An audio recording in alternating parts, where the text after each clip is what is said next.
gets set up by the 73,000 here in the Superdome in New Orleans as the Saints are introduced. And both of these clubs, the Raiders and the Saints, will be fighting for their lives here tonight. Los Angeles on the NFC West has a record of 8-6, and New Orleans has to win to stay even with them and prepare for the showdown against Los Angeles in the regular season finale. Meanwhile, Oakland is really struggling to stay alive, and the best they can do is get a wild card berth. Hank Stram, I see that they introduced the two running backs in tandem, Chuck Muncie and Tony Galbraith, and they are a story, aren't they? Yeah, they're really something special. We drafted them with the idea of calling them Thunder and Lightning because one was so good inside, the other one's so good outside. But they are really, I think, the very finest tandem in professional football today. They can do it all. They're big, they're strong. They catch the ball well. They block well for each other. And they're really a piece of work, both of them. There aren't many football teams in the NFL who have two running backs who each weigh 230. And they block very well for each other. Exactly right, and they're extremely good runners. Very hard to tackle in the open field, and they do that extremely well going into the game. Why, Tony Galbraith has caught 45 passes. Muncie has caught 30. So they throw to them a great deal, and anytime that you get a one-on-one situation with them in the open field, boy, it's very difficult to make an open field tackle on either one of these two big backs. So you're talking about two running backs, Muncie and Galbraith, who have rushed for more than 1,700 yards between the two of them, and they have caught 75 passes between the two of them. Meanwhile, the Oakland Raiders have a record of 7-6. They're chasing San Diego and Denver each 10-4 in the AFC West. And they have Arthur Whittington back. He wasn't starting when we last saw the Oakland club. He teams with Van Egan, and he gives them a good 1-2 punch. Yes, he gives them a good outside dimension, something that they didn't have the last time we saw them play. They were strictly sledgehammer all the way the last time we saw them. But he gives them that speed that they need outside. He's a fine pass receiver. He's only caught 9 balls, but he hasn't played that much. Mark Van Egan, of course, is an excellent running back, very dependable, very steady, doesn't fumble very often. He's come into the game with 36 catches. And, of course, the tight ends are the big story with this football team. Dave Casper, who has caught 42 balls, and, of course, Raymond Chester, who has caught 51. New Orleans has won the toss, and they'll receive, and Mr. New Orleans, Mr. Al Hurt, will perform our national anthem.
And we'll continue in just one moment.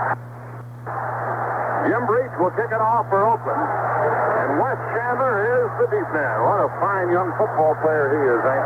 Yeah, he is really something special. He does so many things so well other than just catch the football. He runs with it so well once he does catch it. And he's been a running back. He runs back, punts, and kickoffs. He's really tough to handle. And we'll get a look at him now as he comes up and takes it on the 12, 15, 20, trying to come up the middle. Got across the 25. And may not have reached the 25-yard line at that as he was driven back. They marked the ball down on the New Orleans 24-yard line. The tackle made downfield by Derek Jensen, an Oakland running back.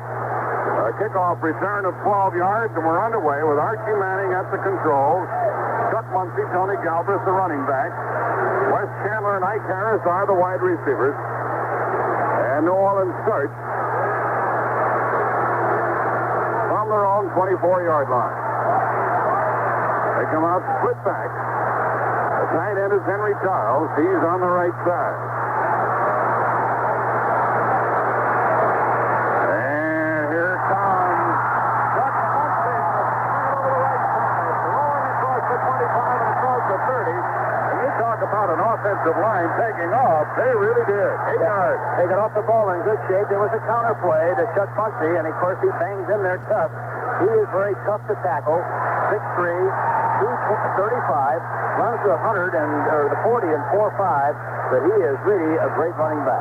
He got a first down, as it turned out to the 36-yard line. Got 12 yards with a final lunge. And New Orleans gets the first down on their very first play from scrimmage. It's Muncie and Galbraith, and it's Muncie again, running left, cutting back. He came out across the 40-yard line, out near the 43. That's where they mark it down. Another substantial gain for Muncie, was carried both times. This broadcast is presented by the authority of the National Football League. It is intended for the private use of our audience. Any rebroadcast or the use of this broadcast without the express written consent of the New Orleans Saints and the National Football League is prohibited. Second down and 4. Coming into this game, New Orleans is 4 rushing, 2 passing, second in total offense, whereas the Raiders are 12th against the run, 9 against the pass, and totally on defense. On their own 43 with Archie Manning at quarterback. The give is to Tony Galbraith for the first time. He's hauled down in his sacks and may have gotten a yard. It'll be third down and 3 for New Orleans, and the tackler was Rod Martin against that 3-man front of the Oakland club, and they play that pretty tough. Yes, they do, and they like Dave Sayre very much. They got him from the Tampa Bay Buccaneers. They like him. I think he reminds them of Tom Keating, the great player they used to have with Oakland, but he plays very much the same way. He controls the area very well, and you need 2 people to block him, or else he's going to create a lot of problems. It is third down and 3 from their 44 for New Orleans, going from our right to our left. Fumble! Loose ball in the backfield, a wild scramble for it. And who has the ball? That was the New Orleans third down play. And New Orleans was fortunate to come back up with the football, and it'll be fourth down, and they're going to have to kick it away. Manning never did have the center snap. And the defensive right end, Pat Toomey, looked like he had a chance to recover. Same thing we've talked about so many times. Didn't do a good job. He tried to pick it up and run with it instead of just falling on the ball. Oakland would have had possession on about the 35-yard line, wherever it is. But instead, they're going to have to catch the punt here and run it back. And Rick Partridge will be doing the kicking to Ira Matthews, and he is a handful on punt returns, more than 5 yards to carry. Here's a booming kick by Partridge. Matthews took it on the 14, avoided a tackle, got to the 15, got to the 20-yard line, and is spun down at the 22. Fine kick by Partridge and a good return by Ira Matthews. The Raiders will start from the 22. That was a 49-yard kick. And with the score, Oakland nothing, New Orleans nothing. Let us take time out. Stram, all Pat Toomey had to do was fall on the football, and Oakland would be 35 yards further upfield at this moment. Yeah, it's really incredible how many times we see that during the course of the games on Sunday, Monday, Thursday. Happens all the time, and such a basic fundamental thing, and yet there's so many exchanges made, bad ones, because of a lack of the ability to just fall on the football. 2 tight ends. Motion by Martini. The give to Van Egan, going over the left side, wrestled down, only got a yard and almost lost the football. Van Egan was trying to get going, and by the way, now that they have Whittington back, they really don't have a very good blocker for Van Egan in the open backfield. Now, it makes a little difference. They have to sacrifice something, but he's an adequate blocker, and that time I think the plan, really, as far as the Raiders are concerned, if they're going to run, they'd like to run to their left. They like to run that way anyhow, but I think they think Reese doesn't put as much pressure against the run as Grooms on the other side. But we'll see what happens. A gain of a yard by Van Egan. 2nd and 9. Stabler back to throw. Has time. Drops it off over the middle, and it's caught. The tackle made at the 30-yard line by Bordelon, the linebacker on the running back coming out of the backfield. Van Egan, and Stabler is right on target, and it's going to be third down and 2. The two tight end offense is a good one for Oakland with Raymond Chester and Dave Casper. Well, the great thing about double tight end offense, it makes everybody play man on man, 7 on 7. Plus the fact that these two tight ends, you give them a chance to express their ability. They're so super that you got to play them both at the same time. Jasper's on the left, Chester on the right. Here's Van Egan up the middle, trying for the first down. He came very close to it as he was tackled by Barry Bennett, the left tackle. It's Eloise Grooms up front along with Bennett and Derlin Moore and Don Reese in the four-man front of New Orleans. They have Ken Bordelon, Joe Fetterspiel, and Pat Hughes at the linebackers. Clarence Chapman, Eric Sullivan on the corners, Ray Brown and Tom Myers at the safeties, and a first down for Oakland. The Saints on defense are 11th coming into this game on total defense, 11 against the run, 12 against the pass. At their own 33-yard line, Oakland has their first down. They give us to Whittington. He pops over a hole in the middle, and he goes across the 35. And he got 4 or 5 yards on the carry before Grooms brought the play to a close. We have 10 and a half minutes left in the first quarter. No score. Each team has had the ball one time. And neither team can at all afford to lose this one. The playoff picture isn't much clearer than it was before the weekend commenced, eh? No, it's very soupy. And but in this particular case, New Orleans specifically has a great chance to stay even with Los Angeles, but they must win here tonight because the Rams won yesterday and are just a half a game ahead of the Saints at this stage. Second down and 6. Here's Stabler back to throw. Swings it out here to Whittington. All alone at the 40 to the 45. Has the first down and tackle at his own 47-yard line. Somebody missed an assignment for Whittington to float out of the backfield and be that loose. Well, they punted the area. They sent him in motion to the right side. They didn't have any coverage over there at all. Linebackers got good routes. There was a lot of room to run over there. And again, in an open field area, it's very difficult to tackle this fella or any one of the backs 1-for-1. But really, there wasn't anybody around him to make the play. A pickup of 10 yards and a first down at the Oakland 47. Their second first down on this drive after getting the New Orleans punt. Dave Dalby out over the ball. Upshaw, Sylvester of the guards with Shell and Lawrence. The offensive tackles. Van Egan goes over the middle and crosses midfield. Goes to the New Orleans 49. And he picked up 4 yards on that carry, and Derlin Moore got him. What is the personality of the Saints defensively, Hank? They're vulnerable to the pass, aren't they? Well, they are, and really seems to run very well against them. You know, as I mentioned earlier, defensively, the Saints are 11th against the rush and 12 against the pass. They play the flex defense all the time. It's a very predictable defense as far as alignment is concerned. You only have one middle linebacker instead of 2 like you normally do with a 3-4. So it's a basic standard defense of the teams that used to play in the National Football League years and years ago. Saber back to throw, has time, and he throws complete to the New Orleans 40, and the tackle is made on the 39-yard line. Catching that ball was Dave Casper as he got free, and Pat Hughes, the linebacker, brought him down. Another first down for Oakland, and Saber has had so much time. Do the Saints blitz very often? No, they don't blitz very often, and of course the flex defense means is that somebody off the line of scrimmage, usually 2 people, especially on rundown, so that means you only have a 2-man rush with people anchored on the line of scrimmage, and it's very vulnerable on first down against the pass. That was good for 11 yards down to the New Orleans 38, and the Raiders are on the move. On first down, Stabler back to throw. Look, throws to the left sideline. It is caught, and Casper goes out of bounds, chased by Ray Brown, and a substantial gain there. And Stabler's picking them apart. Yes, I think they feel that they can really do work on Ray Brown, the strong safety. He is good against the run, very poor against the pass. I think also they feel they can throw against Felton, their right cornerback, number 20. But I'm sure we'll see a lot of that as we go along in this game. That was a 6-yard gain, and is now the New Orleans 32-yard line. Second down and 4 for the Raiders.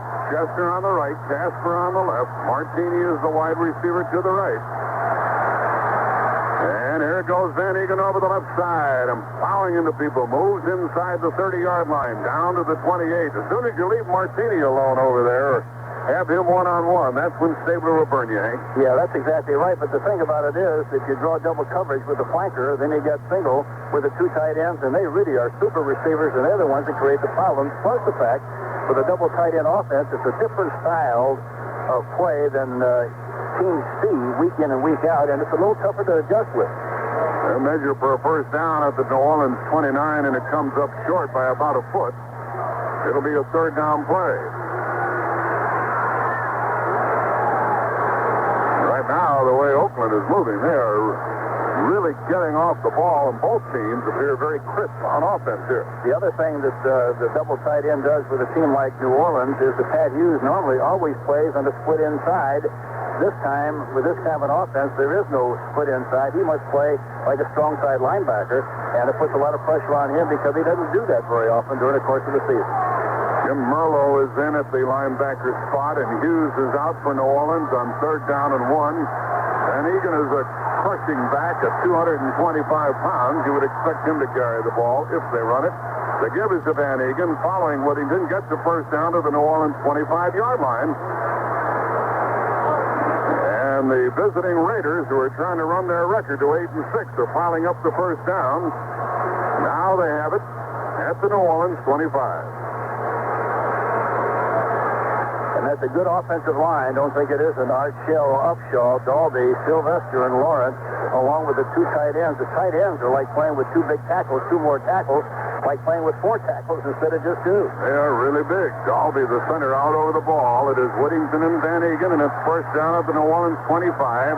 Motion by Martini, the wide receiver, stable to back to throw. Has time. He throws. Caught by Chester inside the 15. That's another first down as he's tackled at the New Orleans 13-yard line. Another first down. Looks right now the only thing that could save New Orleans is a penalty. Or some kind of a fumble. That time, Casper, left end, number 87. He made an outside move into the end zone and turned the defensive back around completely, was wide open, and so was the inside receiver, so he could have had a choice of either one of the two, good for 12 yards. The Saints really having difficulty handling the Raiders, who have a first and 10 at the New Orleans 13-yard line. First down, Whittington running left, cuts it back, gets inside the 10. He goes down near the 5-yard line. And that is going to be a gain of about 8.5 yards. Second down and short coming up as a quick move was made by Whittington, who only weighs 185. Tackled by Pat Hughes and Tom Myers. There's no stopping the Raiders on this drive. We only have 5:50 left in the first quarter. They've kept the ball for a substantial period of time. Well, they're really getting off the ball good, and the surge up front is what's so important, and that's exactly what they're getting now. They're controlling the line of scrimmage against New Orleans. It is second down and 2.5. And here goes Van Egan over the middle inside the 5, and he is met there. He got very close to a first down before being driven back.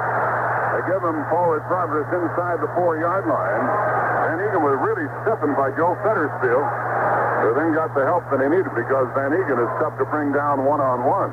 Some drive by Oakland. They're going to measure again. Just inside the 4. If he made a first down for Oakland, it's going to be first and goal from there. Otherwise, third and short. And it's going to be third down, and no, it is going to be a first down. First and goal to go. We'll call it the 4-yard line of New Orleans. Do I say New Orleans right? You're exactly right. They love to run to their left in critical situations behind Art Shell and Gene Upshaw.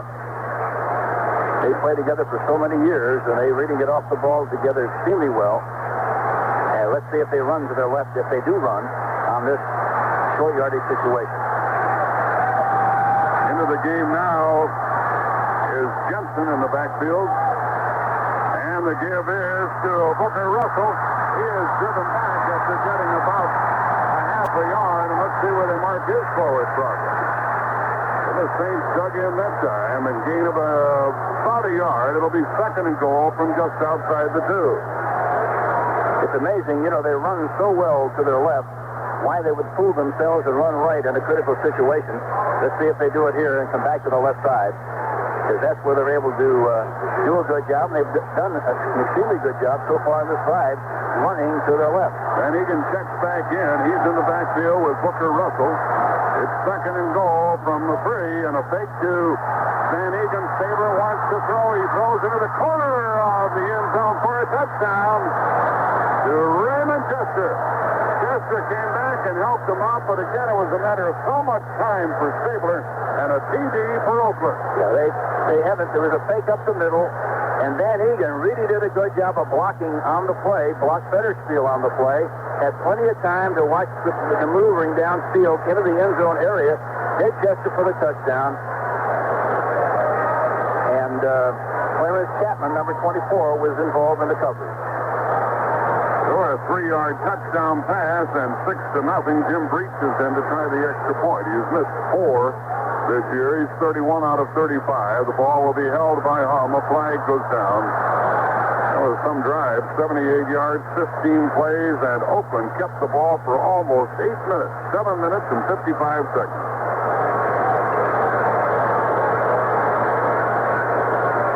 New Orleans came offside, and they talked the penalty over.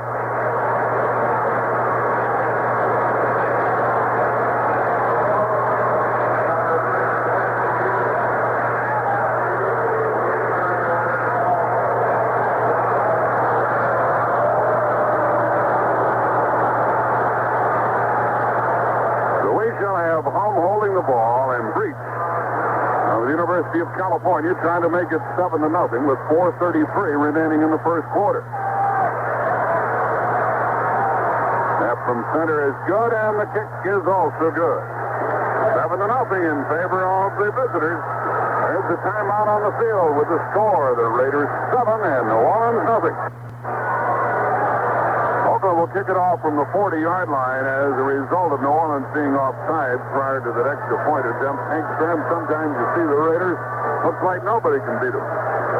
Yeah, that's the funny thing about the way they played this year. You know, they played extremely well against the good teams. They beat the Rams, they beat Denver, they beat San Diego, they beat Miami, and then lost to some of the other teams that don't have nearly as good a record. But that's unusual for Oakland because they usually win those kind of games. Chandler is back waiting for the kick from Jim Breach. And it is taken by Wilson instead on the 6. He's to the 10, to the 15. Spun down before he got to the 20-yard line. And New Orleans has the ball for the second time this evening. They had to kick it away upon receiving the opening kickoff. We have more than 73,000 here in the Superdome. They're a little shocked at the way Oakland took it right to New Orleans. There's a 16-yard return. We haven't had only one flag on that extra point attempt thus far. Yeah, you have to be impressed with the way they controlled the line of scrimmage, didn't make any mistakes, and drove the ball right down the field, 78 yards, 15 plays. Boy, you like that. It consumed 7 minutes and 55 seconds. From their own 20-yard line, here is the toss to Muncie, running left, trying to get outside. He does for 5. Now a flag goes down as Muncie is pumped out of bounds at the 30-yard line and will check the flag in the New Orleans backfield, and it might have been holding or a clip, and if it was a clip, it was Taylor. Looked like it was J.C. Taylor, number 71, the offensive left tackle. Let's see what he called. It's the clip against New Orleans, and that nullified about a 9-yard jaunt by Muncie. The referee here tonight is Bob Frederick with Sid Seaman, the head linesman.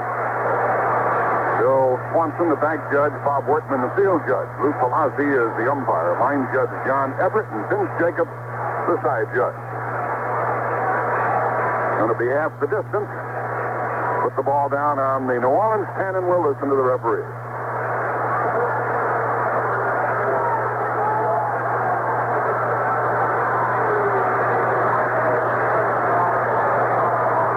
We have 4:19 remaining in the first quarter. Oakland's out in front here by the score of 7-0, and it's 1st and 20 from their 10 for the home team. Manning calls the signals and is back to throw from dangerous territory. Throws out in the right flat. It's caught at the 10, to the 15, to the 20-yard line, and beyond, as it was caught by Tony Galbraith. And Manning is very good at dumping it off to his back, Hank. Yeah, that play was for 10 yards, and the great thing, the theory and the principle again, is to throw the ball to the outside of these great running backs. They're not only quick and fast, but they're big and strong in conjunction with it and very light-footed. Anytime you throw the ball into the flat area and make a linebacker try to cover him in a 10 or 15-yard zone, it's very difficult to do, and he was able to make 10 yards on that play.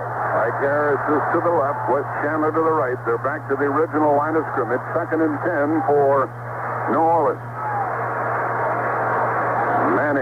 long count as he checks the defense. Back to throw. A quickie to the sideline. Floated to the sideline. Incomplete. The fly goes down out near the New Orleans 40-yard line. He was trying to get the ball to Chandler. Chandler was being ridden evidently by Lester Hayes, the cornerback, and the flag came down. Yes, they were in a bump and run defense, 1-for-1 all the way. Unusual, so they would try to cover Chandler 1-for-1 because, boy, he's a great receiver, especially in that kind of a situation. He's not overly large, but he's a great leaper. Even with Hayes hanging all over him, he almost caught the ball. Off the back of Lester Hayes, the flag came down, pass interference, first down for New Orleans. And the ball is at their 43. They sure called the right play, didn't they? Yes, they did, and of course they were invited to call it because I think if you give Archie Manning a chance to read that coverage and he sees that, he's going to try to go up on top anytime he can. Now on first down, Muncie running left, gets outside, cuts it back in, gets to midfield, a gain of 7. And it'll be second down. The tackler was Henry Williams, the cornerback, along with Monty Johnson, the inside linebacker on the left side for Oakland. Oakland is leading 7-0, 3:09 remaining in the first quarter. Clock running, 2nd and 2 for the Saints from midfield. You know, the Saints offensive line have really done a good job. They've only been sacked 12 times, quarterback has, and they've thrown 17 interceptions, but they've really done a good job of making running room for these two fine running backs. 2nd and 2 from midfield. Muncie and Galbraith in the backfield. They give us to Muncie, cuts it back up the middle. He got about a yard, driven back by a host of Oakland tacklers. And they give him progress down to the Oakland 49. Leading the drive was Dave Pear, the nose guard. He's tough to root out of there. Yes, he's got great leverage, not overly large, but he has good leverage, good movement, good quickness, and that time really made a nice play on the ball. 6'2", 250, 5-year pro from Washington, 26 years old, but he's a good one. New Orleans takes out the wide receivers, Harris and Chandler. They put in the free tight ends, Henry Charles, Larry Hardy, and Brooks Williams. It's 3rd down and 1 from the 49, and the running play goes straight ahead and may have picked it up with Galbraith carrying. They're going to have to measure. Another good defensive stand by Oakland. They gave up that first down. They did it grudgingly. 2:11 left in the first quarter. Clock stopped for the measurement. The fans don't like the kind of forward progress given to them on the play.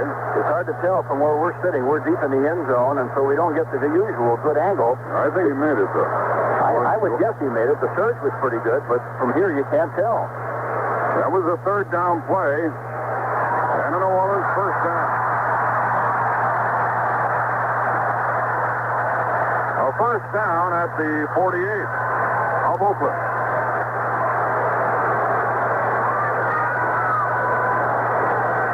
Of the two, Muncie and Galbraith, who is the more punishing straight-ahead runner, Hank? Muncie is. He's faster, he's bigger, 235. Galbraith was about 225. Ball is marked at the 47-yard line, and a first down for New Orleans. They're trailing here in the opening quarter, 7-0. They got a bump and run again. They got a bump and run again. Right sideline, and the ball is caught inside the 35 by Ike Harris. Harris is a tough receiver. He is wrestled down by Lester Hayes. And that is going to be another first down, and Manning is on target. Can't understand why Oakland would try to play those outside people one-on-one like they have. Is that what they're doing? Yeah, they wouldn't bump and run that time, and I think any time that Archie Manning sees the bump and run, he's going to throw the ball to the outside receivers. It's just that simple. He's had 2 occasions to see the bump and run, and both times he threw passes, one time to Chandler, that time to Harris, and both of them were successful. At the Oakland 33-yard line, a first down, back at the 34, a first down for New Orleans. Looks like they might run left. Here's a draw, and it comes to Muncie. He dances inside the 30, into the 25. And he picks up 9 yards on the draw play with 45 seconds left in the first quarter. You give him any kind of running room, and he gets ahead of steam, boy, he's tough to tackle. He wears glasses, but he's got good eyes, and great leverage. Has a good body lean. Coming coming into this game, he rushed for 940 yards for a 5-point even average and 10 touchdowns. He's trying to become the first New Orleans rusher to ever go over 1,000. Second down and 1. A good gambling down for Manny if he wants to go for it. No, he gives it to Muncie. He gets the first down. He moves down to the 22-yard line for a first down for New Orleans. And that'll be the final play of the first quarter. Phil Villapiano and Dave Sayre made the tackle. When we resume, it'll be a first down for New Orleans at the Oakland 22. And that's the end of the first quarter with the score. Oakland 7 and the Saints nothing. It is a first down for New Orleans as we start the second quarter.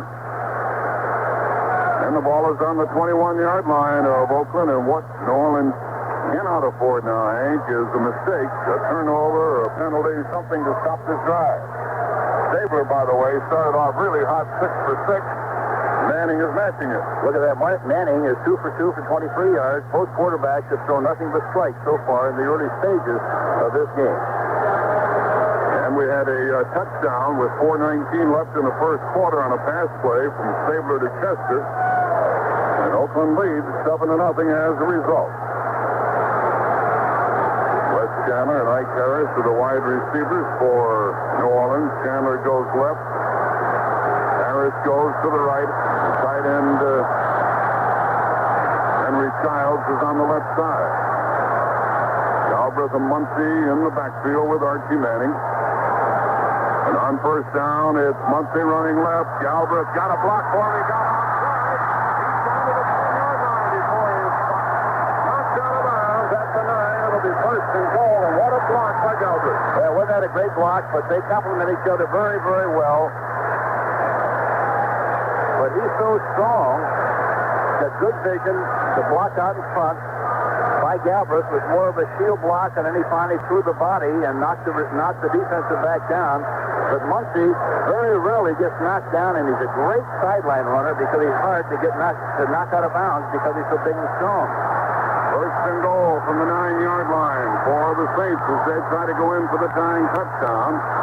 Manning asks for quiet. A very wide split in the backfield between Muncie and Galbraith. And here is an inside reverse, and going down to the 5-yard line with the ball is Muncie. It'll be second and goal from there. They're really coming from wide positions, Hank. Yeah, they have to line up wide because they're so fast. They have to permit the linemen when they're pulling to get a chance to get out in front. That time it was a counter play with the left guard pulling or trapping or the left tackle trapping. And for them to do that, the halfbacks and the fullback have to line up a little wider so he doesn't run right up the back to the offensive tackle or guard who might be pulling on the play. Wide receivers are out. Childs, Hardy, and Williams. 3 tight ends in for New Orleans. Second and goal from the 5. Muncie again running right and cuts inside and drives to about a yard and a half away from the Oakland goal line. It'll be third down and goal from there. We'll call it 2 yards away, and the going really gets tough in this kind of a spot. You mentioned before, Hank, about a fellow running right and coming from the deep left spot. You have to cover a lot of ground. Yes, you do. And in that particular case, however, they were pulling people, and so he's got people spread out, and once he sees a little running area, he has to take it. But he saw a team and took it and runs forward, and he's very close to the goal line right now with 3rd and 2. Third and goal from the 2-yard line. Manning calls the signal. Tosses the ball to Galbraith, and he gets over for a touchdown. Toss to Galbraith, and he followed Taylor and Sanders into the end zone. It's 7-6. Pretty good play, wasn't it? Yes, it was an excellent play, and of course it's typical of the kind of ability these two people have. If you worry too much about Muncie, they're going to give the ball to Galbraith, but these two guys are really truthful, and they create a lot of problems.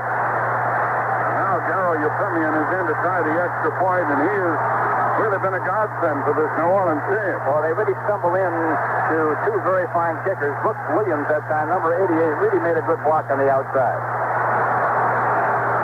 Euphemian, the left-footed kicker, will try to tie this game. He gets it up, and it is good. Euphemian has only missed 1 extra point out of 33 tries. And now with the score, Oakland 7 and New Orleans 7. Let's take time out. This crowd is howling as they announce that Chuck Muncy, just over 1,000 yards rushing for the year, is the first New Orleans Saint player to ever do that. Ira Matthews and Larry Brunson are deep. Waiting for the kick from Carol Yepremian. 73,000 here. They make some record, don't they, Hank? They're going to blow the top off of this place if the game keeps going like it is right now, especially offensively for New Orleans. Yepremian kicks it high and deep, and it's taken by Brunson on the 10, running right to the 20, to the 25. He gets near the 30-yard line, past the 30, down to the 32-yard line. Oakland in great shape before the tackle was made by Tinker Owen, a wide receiver. Oakland has the ball for the second time. The first time they had it, they kept it for almost 8 minutes. He scored the first points of the game.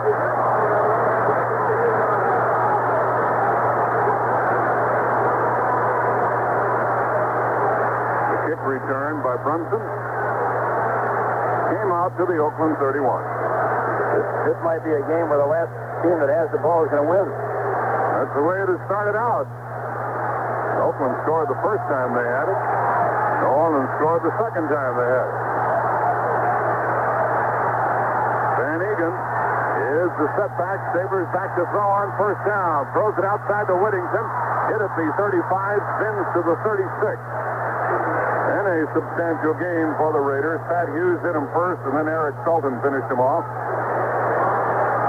Whittington has been all alone out there a couple of times. Well, it was a play-action fake, and of course they do such a good job of acting, which you have to do on a play-action pass. You must make it look just exactly like a run, and then after faking to the back, go back and throw the ball. That time, that play covered 5 yards. And therefore, it's 2nd and 5 from the 37-yard line for the Raiders. I formation, tailback Whittington following Van Egan, moves across the 40. He's out to the 45, and he has the first down for the Raiders. And he was finally stopped by Grooms, the defensive end for the Saints. Well, the tackles on defense of New Orleans look like they're playing very wide, and for that reason, the middle should be a very good area to run against if they continue to play their people that wide. That play was good for 9 yards. Out to the 45-yard line of Oakland. And they're putting another good drive together. It is a first down. Stabler on a draw play to Whittington goes outside. It breaks the tackle at the 45. Comes to midfield before he is stopped. And it is a gain of 4 yards on the play. Slowed down by Bordelon and then stopped by Clarence Chapman. Yes, that was a draw play, a delayed draw where they fake to the fullback and hand off to the halfback. And he really is, the play is designed to go inside, but it was all plugged up inside. He jumped outside. Bordelon had a shot that missed, and he made 4 yards on the play. It looked like it was going to be a loss. 2nd and 6 from midfield for the Raiders. Should have been a loss because New Orleans had a tackler there, but he missed, and Stabler's back to throw. Has time, and he throws to the sideline. It is caught. Whittington had the ball, and Stabler made him cough it up with a tremendous hit. Yes, he did. That was the only reason he dropped the ball. He had possession, but in the process of bringing the ball back, Clarence Chapman, number 24, really got a good hit on him. A good hit. But that's what happens when you throw the ball high. Had the ball been thrown at the numbers, he could have been able to tuck it away and would not have to worry about bringing it down from a high position. In the process of bringing it down, it was jarred loose and fell incomplete. Here's 3rd and 6 from midfield for the Raiders. We're tied 7-7. 11:15 remaining in the half.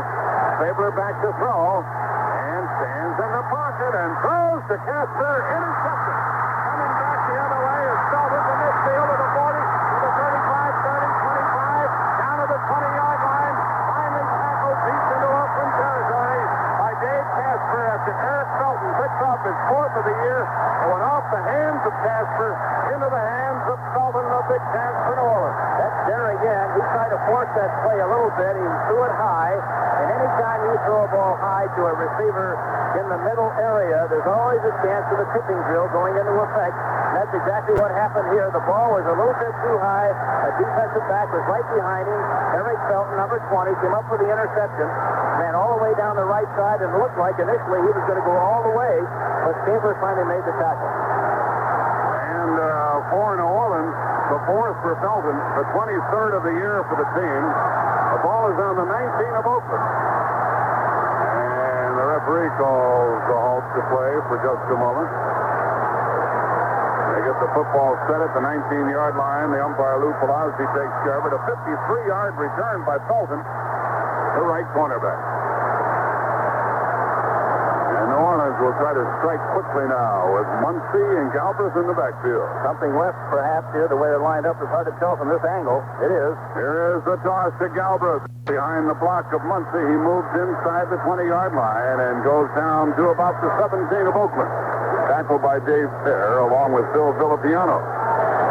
10:45 left in the half, and we have a heck of a football game here. And whoever loses this is going to be in dire straits trying to get into postseason play. Yes, and especially Oakland, because they are in a tougher position, really, than the New Orleans Saints. A gain of 2, and it's second down and 8 from the 17 of Oakland. So they got bump and run on the outside receivers again. He's going to change the play. Oh, there does. Chandler to the right, lofts it into the end zone, and Chandler caught it at the 1-yard line. Make it the 2. And it'll be first and goal from there. Hank, you really called it. The Raiders are complaining there when he was out of bounds, and the officials agree with him. Out of bounds. Chandler was out of bounds. It'll be third base. Well, I don't know why they continue to do that. Chandler, with his size, is so deceptive. It's just amazing. Lester Hayes was covering on the play. But Chandler... They show the replay here on the screen here in New Orleans, and that draws the wrath of the fans down upon them. I think, Hank, when his foot touched, his leg was out of bounds. He leaped. Chandler leaped so much like Otis Taylor, except Otis is so much larger, but he wears the same number, and really, when I look at him, he's a short Otis Taylor. From the 17, third and 8, and Manning back to throw. He looks, throws over the middle, and man is there, and it is a touchdown. Tony Galbraith made a sensational leaping catch for a 17-yard TD right over the middle. Well, he's something in it. Fantastic, but he makes those kind of catches in a very routine way. Makes them in practice, makes them in games. He's got the softest hands of anybody I've ever seen, really. And the great thing about the pass that time was the fact that he had plenty of time to throw the football. It was being covered by Monty Johnson. 10:08 left in the half. New Orleans trailing a while back after intercepting the pass has come on to score. And they lead 13-7. Euphemian will try to add the 7th point. And he kicks it through. So now New Orleans is ahead. A timeout on the field with the score. The Saints 14 and Oakland 7. Thanks, Sam. Earlier this year, we saw Ira Matthews, the rookie out of Wisconsin, return a kickoff 104 yards. They like to keep the ball away from him. Yeah, and justifiably so. He's very dangerous. It's very obvious. But he played his collegiate football at the University of Wisconsin, and he's a very, very dangerous guy back there. His average 26 yards per return, and Larry Brunson is the other deep back with him inside the 5, waiting for the kick from Euphemian with 10:08 remaining in the half. Heck of a start to this football game with the Saints on top 14-7, and there's the kick. And we're going to watch Matthews. He takes it from the 5. He gets to the 10, to the 15, to the 20. Outside, a flag goes down. So does Matthews. He's tackled at the 30-yard line. And we'll check the flag. And it's usually a clip on a return. This game so far really has been very well played as far as penalties are concerned with either team offensively and defensively. Here's a penalty going to be marked off against Oakland by the referee, Bob Frederick. And they move the ball back to the 16-yard line. Let's listen.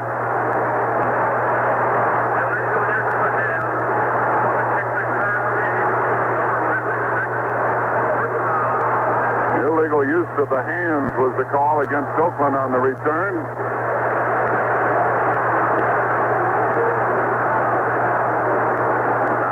remaining in the half. Rich Martini, the wide receiver, goes to the left. Raymond Chester, Dave Casper are the tight ends. Here's a give to Whittington running left. Spun around, tackle at the line of scrimmage, no gain. Joe Fettersfield, the middle linebacker, a very active middle linebacker, got in there and made the stop.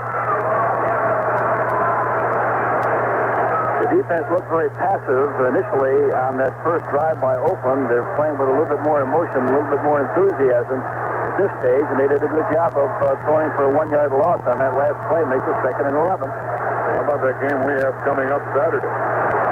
Yeah, that should be a dandy. Philadelphia and Dallas. Dallas at Philadelphia. Here on CBS Radio next Saturday. Here's Stabler back to throw on 2nd and 11. He throws, and it's broken up and almost intercepted. The defensive back ran into the ball, and then Fettersfield almost picked it off. Yeah, Joe Fettersfield really had a chance to make that interception, and it came very, very close to doing exactly that. The Stabler, who started off 6 for 6, was intercepted a short while ago, and we have a player shaken up and forced to leave is Mike Fultz, the left tackle. So he'll be replaced by Bennett at the left tackle spot, and Derlin Moore will come in on the right side. 3rd and 11 for Oakland from their 10-yard line. And if New Orleans can stop them now, they should get the ball in good shape. 9:16 left in the half. And the way New Orleans is moving the football, they cannot afford to give them the ball too many times because they're going to score. They get too far ahead. It's going to be very tough for Oakland to catch up. Are they usually that explosive on offense, Hank? Yes, they are. They've got so much skill. I said going into the season they were the 3rd best team in the National Football Conference.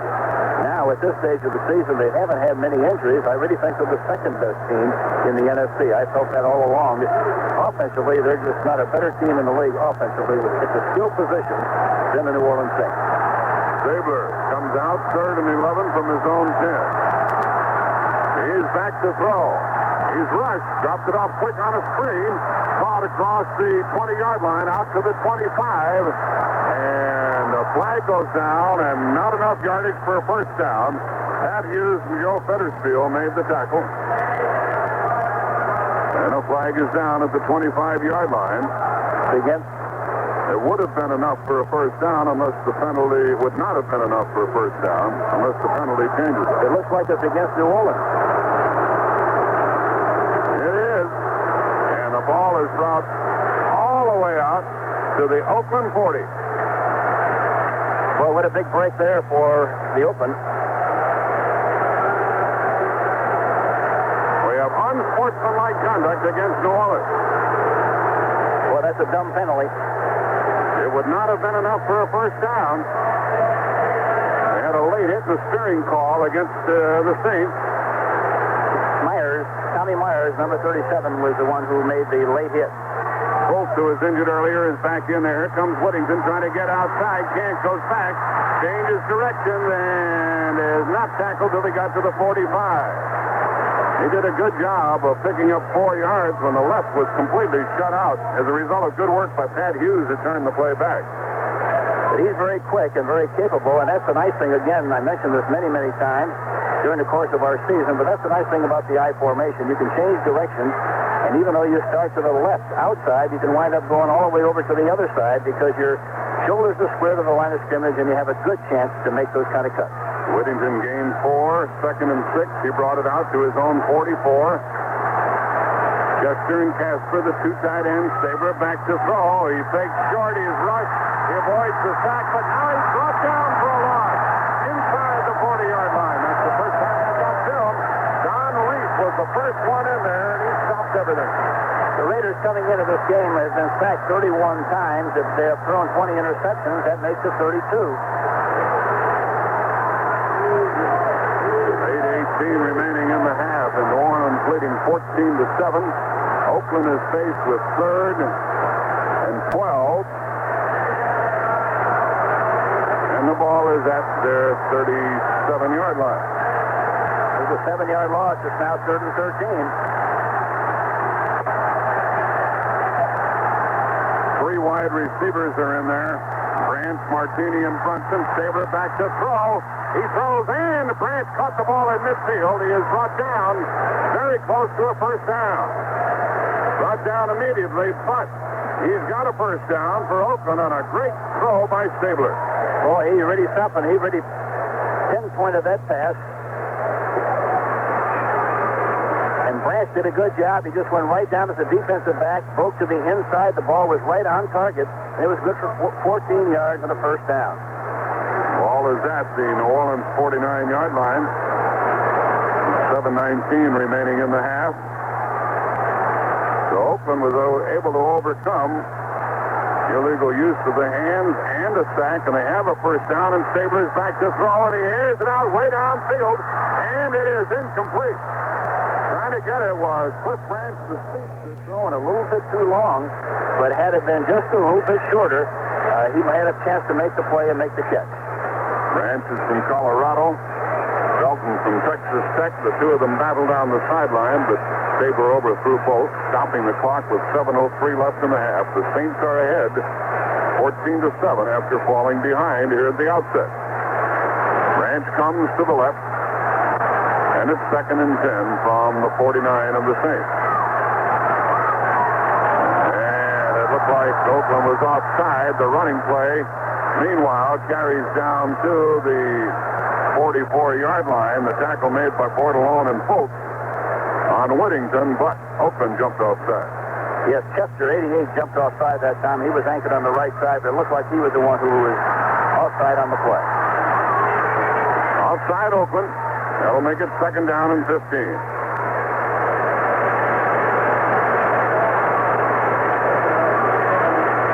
6:58 left in the half. Chester goes out along with Whittington and Van Egan, and the 3 wide receivers are in there.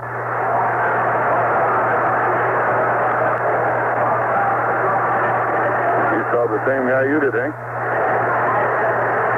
Yes, who it was, wasn't it? Raymond Chester, number 88. Now starting from their own 46-yard line. 2nd down and 15, Oakland. Back to throw. Stabler. He is rushed and throws and incomplete. He threw it away. He was trying to get it to Booker Russell. And Pat Hughes was in the middle of the play. And Lois Grooms, number 78, the defensive left end, who was really come into his own as an excellent player as a defensive end. He got off the mark that time in good shape, and Stabler really had no chance whatsoever to get rid of that football.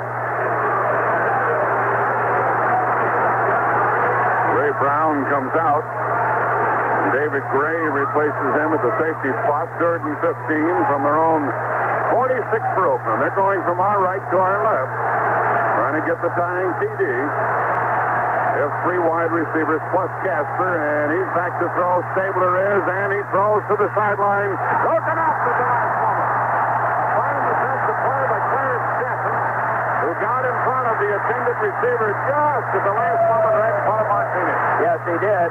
He really made a nice play on the thrown ball. Chapman backpedaled nicely, had good position, good technique. Footwork was good. When the ball was thrown, he got a good jump and knocked it down right in front of number 89, Rich Martini. Kicking situation with Ray Guy. Rich Marty in a UTI who has averaged 8.4 per punt return, stands at a 10. Raymond Guy will kick it. He's averaged 43 yards a kick. And in fact, he hit the structure below the roof here in a workout yesterday. And if he does it again, that'd be a dead ball, and they'd have to kick it over. The guy gets a good snap and walks into it and kicks a line drive kick to Marty, who took it on the 22 to the 25 to the 30, and he's tackled at his own 33-yard line.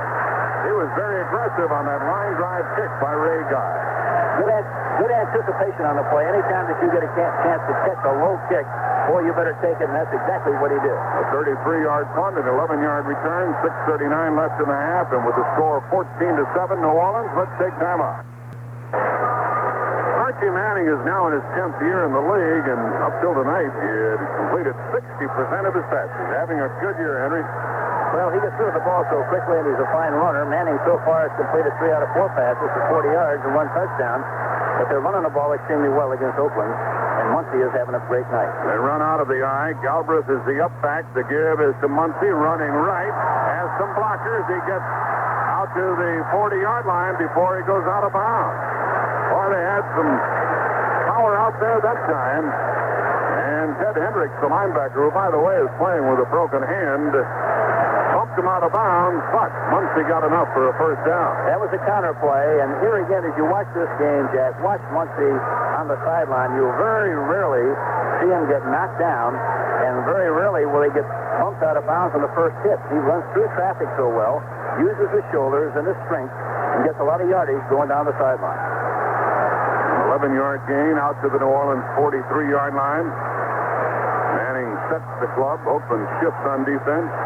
And then movement by the tight end, Charles. Let's pause for 5 seconds for stations to identify themselves on the CBS radio network. This is the American Forces Radio and Television Service.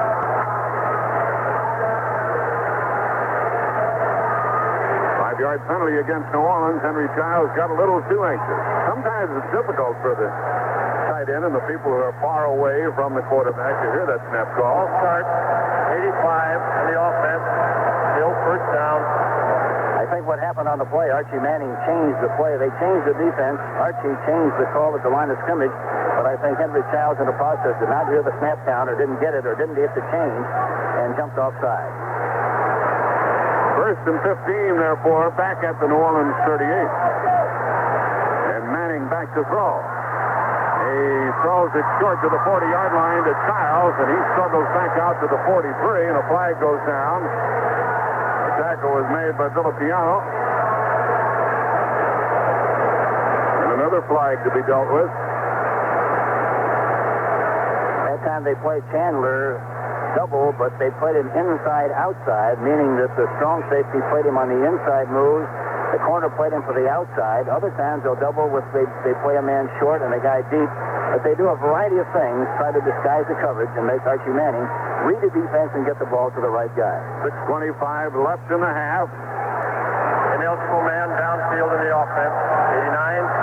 An ineligible man downfield. They said 89, Wes Chandler, a wide receiver, and the Saints argue about it. That's a very unusual call. I don't know why he would not be able to go downfield. Unless he had somebody lined up outside of him on the line of scrimmage, Hank. Evidently, that could have happened. He might have been on the line of scrimmage and someone lined up outside of him, in which case he would not have been eligible. Archie Manning is howling at the official with regard to that. Evidently, Chandler lined up on the line of scrimmage, which made Henry Childs an offensive tackle instead of a tight end. So, 5-yard penalty. First it was procedure. And now an ineligible man downfield. The ball is marked all the way back at the 28-yard line of New Orleans. And it's still first down. But it's first down and 10:25.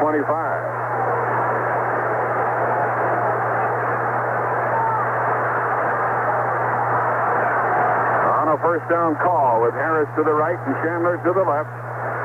Manning is back to throw. Not much pressure. Throws long down the middle into heavy coverage, incomplete and broken up. Back there to break it up was the linebacker, Monty Johnson. He batted it away.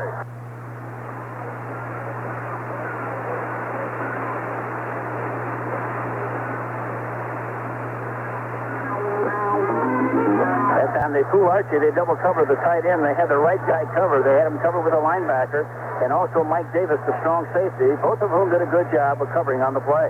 They put in Matusak to try to get a little more pressure on Manning. And they also bring in Charles Phillips as an extra defensive back in the Oakland alignment. Second down and 25. From their 28 for the Saints to lead 14-7. Oakland shows the blitz. It's a 4-man rush. Manning throws out to the right sideline. Caught by Muncie. Hauled down out of bounds at his 41-yard line. That'll make it third down and about 10 yards. The tackler was Monty Johnson, the linebacker. 6:13 left in the half. Muncy can catch the ball, too, Ken. Oh, yes, he can. You know, going into the game, he caught 30. That makes it 31. But they're so dangerous. They've got so many ways to attack you defensively from an offensive viewpoint that they put a lot of pressure on you. And again, they spray the ball around enough where they have so many good people that steal positions. It's hard to concentrate and double cover all of them. 13-yard gain, 3rd and 12. From their own 41 for New Orleans. They'll have to connect on this one if they want to keep the ball. Manning calls the signal. He back to throw. The blitz is on. He dumps it off. Incomplete to Muncy. Will be kicking time for New Orleans. And Manning ended up flat on his back under the Oakland rush. Jack Tatum was covering back upfield. And the blitz paid off for the Raiders. Yes, they made him throw it before he was ready to throw it. And that's the first time they've stopped him so far in this game, Jack. No, they did him on the first drive, too. They did a good job defensively on the first drive. In to do the kicking is Rick Partridge. He blasted one 49 yards the last time. And back to get it is Ira Matthews. He's standing at his 20. And Oakland almost got to it. They ran into the kicker. A flag comes down. The ball rolls inside the 30, but that doesn't matter. It'll come back. And New Orleans will keep the ball with 5:57 remaining in the half. Boy, that's a terrible play. Really, eh? Huh? They should have blocked it. Yeah, had he taken the right angle, he was close enough to block it, but came too deep. You see it time and time again, Jack, but that time he was close enough had he taken the proper angle to block the kick. Instead, he hit the kicker, roughing the passer and roughing the kicker, and now it's 1st and 10 for the New Orleans Saints. Davis, the third-year man out of Colorado. 20 into the kicker. Number 36 defense. First down. Mike Davis ran into the kicker. A 5-yard penalty and a first down. That could be a very costly mistake because now they have excellent field position, and the way they've moved the football, it's hard for the Oakland team to give up another 7 points before the half terminates here. New Orleans, in the Superdome. New Orleans at their own 45-yard line. And on first down, Manning's back to throw, and he screens it over the middle. It's caught by Galbraith. He's to midfield. He's to the 40. He's down to the 35. And down to the 34-yard line of Oakland. And a screen pass to Tony Galbraith, and Lester Hayes finally stopped it. They had them all spread out that time. You don't see that screen over the middle very often. No, you really don't. Dave Fair provided the pressure just like you'd like for him to provide on a middle screen, but he was wide open on the play. A beautiful and a good block by Dover downfield, good for 20 yards, and a big play by the New Orleans Saints. With 5:20 left in the half, New Orleans leading 14-7. They have a first down at the Oakland 34.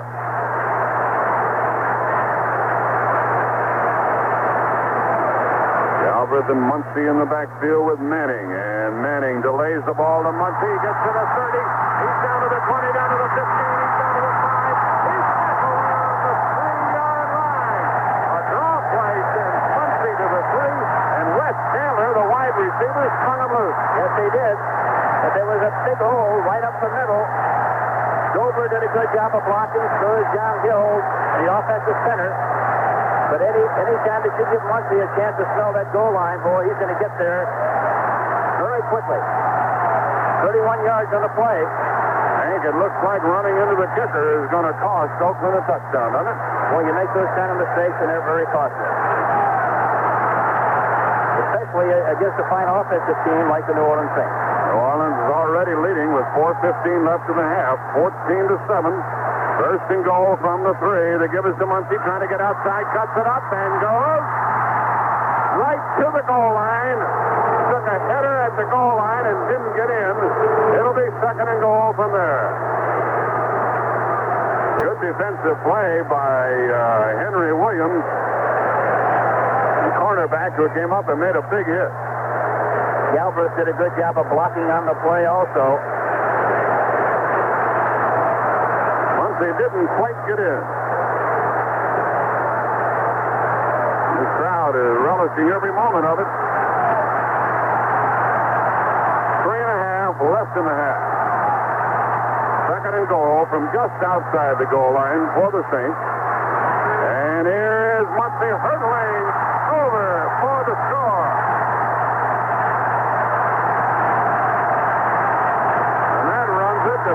and a loss here tonight. Knocked Oakland right back out of it, so we're going to see some action before this night's over. Yeah, we'll see a lot of fireworks because both teams move the ball so well. The only problem is now Oakland's going to play catch-up football. You make a mistake in that process, and of course you give the ball to the other team, just like happened on the interception, and you really get yourself in a lot of trouble. A big mistake by Oakland. Oh, it was very costly. But you see it time and time again. And those are the kind of mistakes you must eliminate if you hope to win big games. Yefremian tries to add his third extra point of the night. And he does. 21-7 with 3:24 left in the half. A pause in the action with a score. The Saints 21, the Raiders 7. Let's take time out. Galbraith has 2 touchdowns. Muncie has 1. New Orleans has 21 points, and Yefremian will kick it off to Brunson. And Ira Matthews are inside the Oakland 5, and Oakland's got a way to go tonight. Muncie has gained 105 yards on 13 carries. That drive, 68 yards in 8 plays, 3 minutes and 15 seconds. Here is the kickoff, and it goes to Matthews, running left, trying to get outside. Can't. He's chased out of bounds. For the Saints downfield with Rich Naughty, who's quite a favorite here in New Orleans. Yeah, he should be. He's a very outstanding young football player and a young man. Very dedicated, gives the very best that he possibly can give in every play. He's a delightful kid. We got him as a free agent from Penn State. When you say we, Henry, you're talking about when you were coaching here. Yes, that's right. New Orleans has kicked off to the Oakland 22. 14-yard return by Matthews. Sabres then intercepted 1-2 tonight. He's got to be on target. He is back to throw. Fakes the draw. Throws the screen. Caught by Whittington. Gets to the 25. Gets to the 30. Gets to the 35. He is tackled at his 40-yard line for an Oakland first down. And don't take anything away from the Raiders. They can move down the field. Yes, they can. If they just move the ball and not make mistakes, they're dangerous. And, of course, the defense of the New Orleans Saints is very suspect, as everybody knows. As I mentioned, that play was good for 17 yards. But on defense, the New Orleans Saints are 11th in total defense, 11 against the rush, 12 against the pass, but they're so good offensively that they keep their defense off the field, and that's what they have to do here tonight to win this football game. 2:35 remaining in the half. Oakland is at their own 39, a first down. Sabres back to throw. In the pocket, the ball comes loose. Sabres tries to pick it up, and New Orleans recovers the fumble. Alex Price was in there, and he got the ball inside the 30 with 2:26 remaining in the half. Somebody hit him in the pass. The ball came loose. It looked like he was trying to pump. I couldn't tell for sure. Yeah, he looked like he was trying to make some kind of move in the process of bringing the ball back down. It slipped out of his hand. That's really what happened. And with covering the ball was Price for New Orleans. Alex Price, number 75. So nobody touched Stabler. He arm pumped, and as he brought the ball back, the ball came loose. He had a chance to recover it himself, and he didn't do it. We have 2:26 left in the half. A timeout on the field with the score of the Saints 21 and Oakland 7. Jack Buck, Hank Stram with you from the Superdome. 2:26 left in the half. First and 10 at the Oakland 28 for the Saints, who already lead 21-7. If they run left here.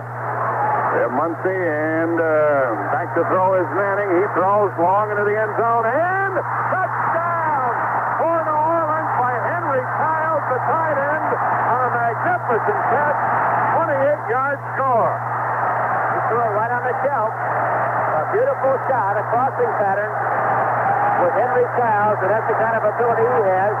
So you try to stop Muncie, you try to stop Galbraith, and then he goes to the tight end. It was just nothing but a crossing pattern. And 36 was trying to cover on the play. Mike Davis. He's the guy that ran into the kicker a while ago, too. Yes, exactly right. But that's who he licked. Mike Davis on the play. A beautiful strike. Archie Manning to Henry Childs. What a strike by Manning with 2:18 remaining.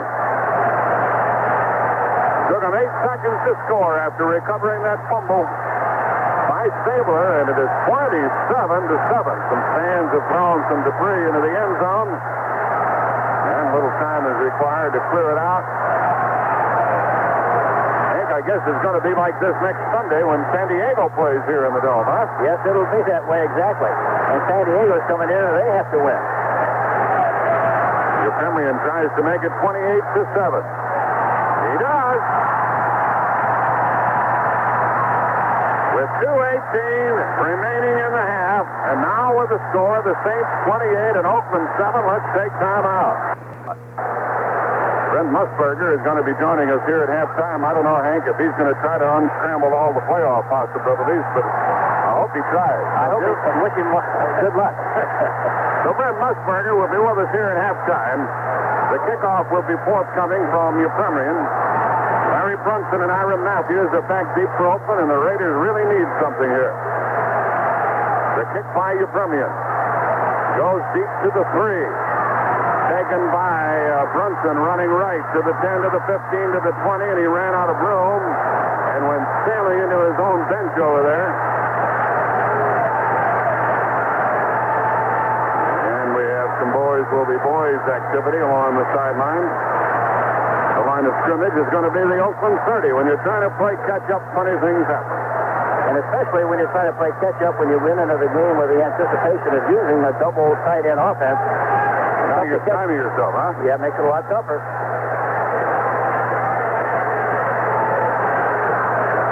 From the 30-yard line, after a 27-yard return by Larry Brunson, Ken Stabler tries to move his club. He has the wide receivers in there. Now Whittington goes out as a wide receiver. Along with Cliff Branch, Stabler is back to throw, throws it short. Caught by Van Egan out of the backfield. He comes to the 40-yard line and looks like he's got enough for a first down. Now we have the 2-minute warning. The 2-minute warning. They're going to move it. It is the first down. A pause in the action, and let's take time out. Hank, in the past, I've seen Ken Stabler make as good a use of the final 2 minutes of the half or a game as anybody in the game. Yeah, see, he does that, and he's had a lot of practice, and he's one of the very best at that in the business. But again, when you're trading like they are right now, 28-7, it makes it a lot more difficult. Because you can't afford to make a mistake, because if you make a mistake, it's another turnover. The way the New Orleans Saints move the football, it's tough to give them the football, especially with good field position. New Orleans going to use a 3-man rush with Groom, Moore, and Reese. First and 10 at their own 40 for the Raiders. They're trailing 28-7. On first down, Stabler is back to throw. He throws the screen left, and it is caught by the running back, Booker Russell. He comes out to the 45 for a gain of 5, where he is stopped by Derlin Moore. And now we have the clock running and 1:45 left in the half, and Oakland lines up without a huddle. It's second down and 5. They have Martini in there along with Cliff Branch and Whittington as wide receivers. Russell the setback, blocking for Stabler. The pass is caught by Branch in midfield. He is wrestled down at the New Orleans 49, and it might be enough for a first down. Joe Fetterfield, the middle linebacker, tackled him. It is another first down. 1:18 remaining in the half. Both teams have three timeouts left. That play was good for 11 yards. The ball went to the New Orleans 49. Stabler is back to throw. Steps up in the pocket and throws. Incomplete. Inside the 35, and Brunson, the wide receiver, hollers that Myers went over the top of him a little too soon. He came very close to drawing a flag, I'll say that.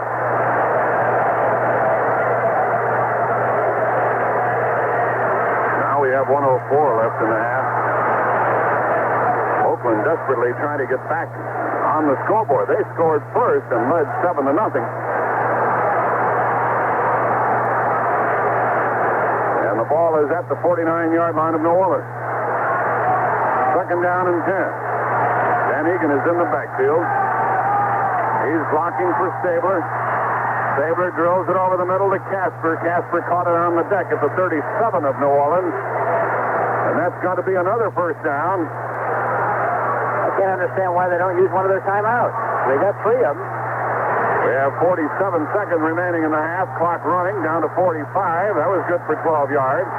Stabler on first down from the 37 throws. Drops it off to Van Egan. Gets to the 30. And dives to the 25. And that's another first down. And with 31 seconds remaining in the half. Oakland finally calls timeout with 30 seconds left in the half. They really cheated themselves, Hank. Yeah, they blew about 18 seconds that time to run that play. That's what it all took. I can't understand with 3 timeouts remaining why they would not take one of them and take advantage of it and give themselves as much time as they possibly could or can to get the ball in the end zone. It's a 15th first down for the Oakland Club, and they have marched ever since taking the kickoff to the 30. They went to the 40 on a pass to Van Egan, a pass to Branch, took it into New Orleans territory, and then Casper a first down at the 39, Casper a first down at the 25. They've got this New Orleans defense reeling. They're a little bit worn out right now. Well, they are, but here again, the way they play defensively, I'm talking about New Orleans, you have to outscore the other team and get a lot of points, and that's exactly what New Orleans has done. Now they don't have to worry that much about the offense, about the defense, even though they're giving up a lot of yardage at this particular stage of this 2-minute offense. Saturday is another big day on CBS Radio. We have 2 broadcasts for you. Hank Stram and I are going to be in Philadelphia for the Dallas game and on the air at 12:25 Eastern Time. Dallas at Philadelphia. And right after that one is over, Denver at Seattle with Lindsey Nelson and Jim Kelly telling you the story of that. And then, of course, a week from tonight, it'll be Pittsburgh at Houston, 9 o'clock Eastern Time. And believe it or not, Pittsburgh still hasn't clinched a playoff spot. How's Stabler doing? Well, he's completed 15 of 22 for 144 yards and 1 touchdown, 1 interception and 2 sacks. Now they go back into a 4-man rush, New Orleans does. It's a first down at their 25. Motion by Branch. Stabler back to throw. The blitz is on, and the pass is thrown, caught at the 20-yard line. The tackle is made on Whittington at about the 19-yard line by Ray Brown. 20 seconds left in the half. And there was a gain of 6 down to the 19, I think it's 7 down to the 18-yard line. Another timeout used by Oakland, and they have 1 left. That play was good for 6 yards. This Oakland Club can come roaring back. Well, they've done a real master. Tim Stabler really does a great job of throwing a football and looking for receivers, spotting the right guy, and he really keeps his feet in the fire extremely well. That offensive line does a good job for him ordinarily. Yeah, they really do, and it's surprising. It's surprising, really. They've had so many injuries during the course of the season, of course. Art Shell has missed a lot of games, but it's surprising that an Oakland team would have 31 sacks and 20 interceptions because they normally pass block as good as anybody in the league. New Orleans, on the other hand, they've played 13 games, and they've been sacked. The quarterbacks have only 12 times. And that's a great compliment to 2 things. Number one, their offensive line, who have done an excellent job. Really, that's J.P. Taylor, Zanders, Hill, Dober, and Woods. But in conjunction with that, Archie Manning has really done a great job of dumping the ball off to the back. And when he's in a jam, he's got a receiver downfield and one in the backfield. If he has trouble, he dumps it off to the backs, and the backs run so well in the open field, very tough to stop that kind of pass. Oakland has 1 timeout remaining. They have 2nd and 4 from the New Orleans 19. Branch comes left. Martini is to the right. Whittington is the 3rd wide receiver. Van Egan in the backfield. Back to throw. Saber fakes short. He is sacked outside the 20-yard line. Gene Upshaw then landed on the loose ball as Saber is sacked for the 3rd time tonight with 14 seconds remaining. Now Oakland has to use their final timeout of the first half. And it's going to be 3rd down and about 3. Excuse me, 3rd down and 13 when we resume with 14 seconds left. Looks like they're going to have to settle for the field goal try, Hank, with no more timeouts unless they throw the ball in the end zone. Well, they'll take a shot, I'm sure. They'll take a shot in the end zone. And then if they don't make the necessary yardage or don't get the touchdown, then, of course, they'll try for the field goal and try to get 3 points. Quite a defensive surge by New Orleans. Looks like Stabler had time to unload once, but after he pumped with the ball and put it down, they crumbled it. I don't care who you are defensively or how you play. When you know the other team's got to throw to get back in a football game, it sure helps your defense. And New Orleans is leading 28-7. The date of the Pro Bowl from Honolulu, Hawaii will be Sunday, January 27th. CBS Radio Sports will be there. Hank Stram and I will tell you the story. And if you improve just a little bit more on your hula, why, we'll let you put on a display at halftime. I don't know about getting all that phantom between the toes, Jack. It kind of hurts a little bit.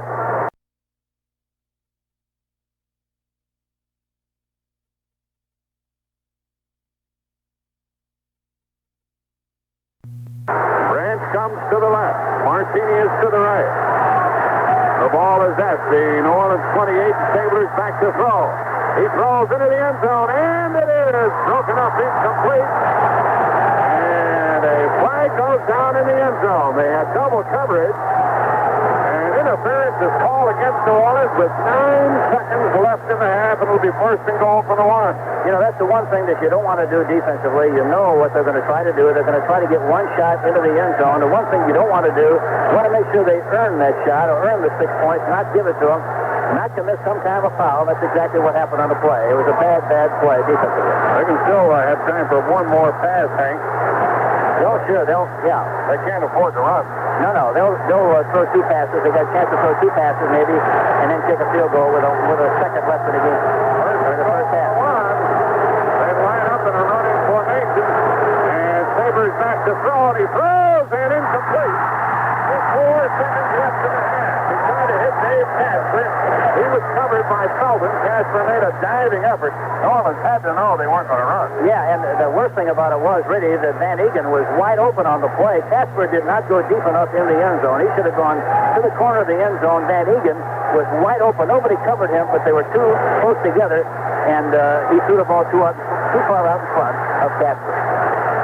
Well, Oakland can afford one more pass try. 4 seconds left in the half. It's second and goal from the 1. Stabler is giving the ball to Whittington, and he gets a touchdown. They gamble and made it. The clock runs out. Boy, that's amazing. How could they afford to gamble like that? Well, they guessed right. They crossed up all of us because you wouldn't expect him to try to run the ball in there. Had he not made it, it'd have been all over, but he made it, and that's the only thing that's important. 70 yards and 11 plays. 28-13, and Jim Breach will attempt the extra point. No more time remaining on the clock. Touchdown. So the pass interference in the end zone. 1 extra play for the extra point try. The pass interference in the end zone has cost New Orleans 6 points and maybe 7. David Hum will hold the ball. The snap is. And now a flag goes down. Did somebody move offensively? Looks like they're calling it against the defense. It's offside. Contact was made. It will be encroachment against New Orleans. And this is going to be applied on the second half kickoff.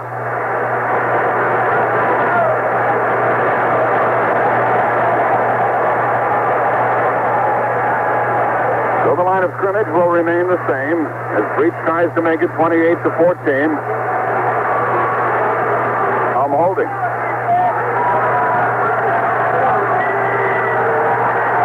Big extra point for Oakland. Snap is good, the set is good, and the kick is good. 28-14, and what a dazzling first half we've had here in the Superdome. There's the gun sounding the end of the first half of the score. The Saints 28 and the Raiders 14. Okay, here comes the kickoff from Euphemian, kicking off from our left to our right. And Todd Christensen joins Ira Matthews deep for Oakland. Matthews is the man they would like to handle the ball. So Oakland will get it here at the outset of the second half.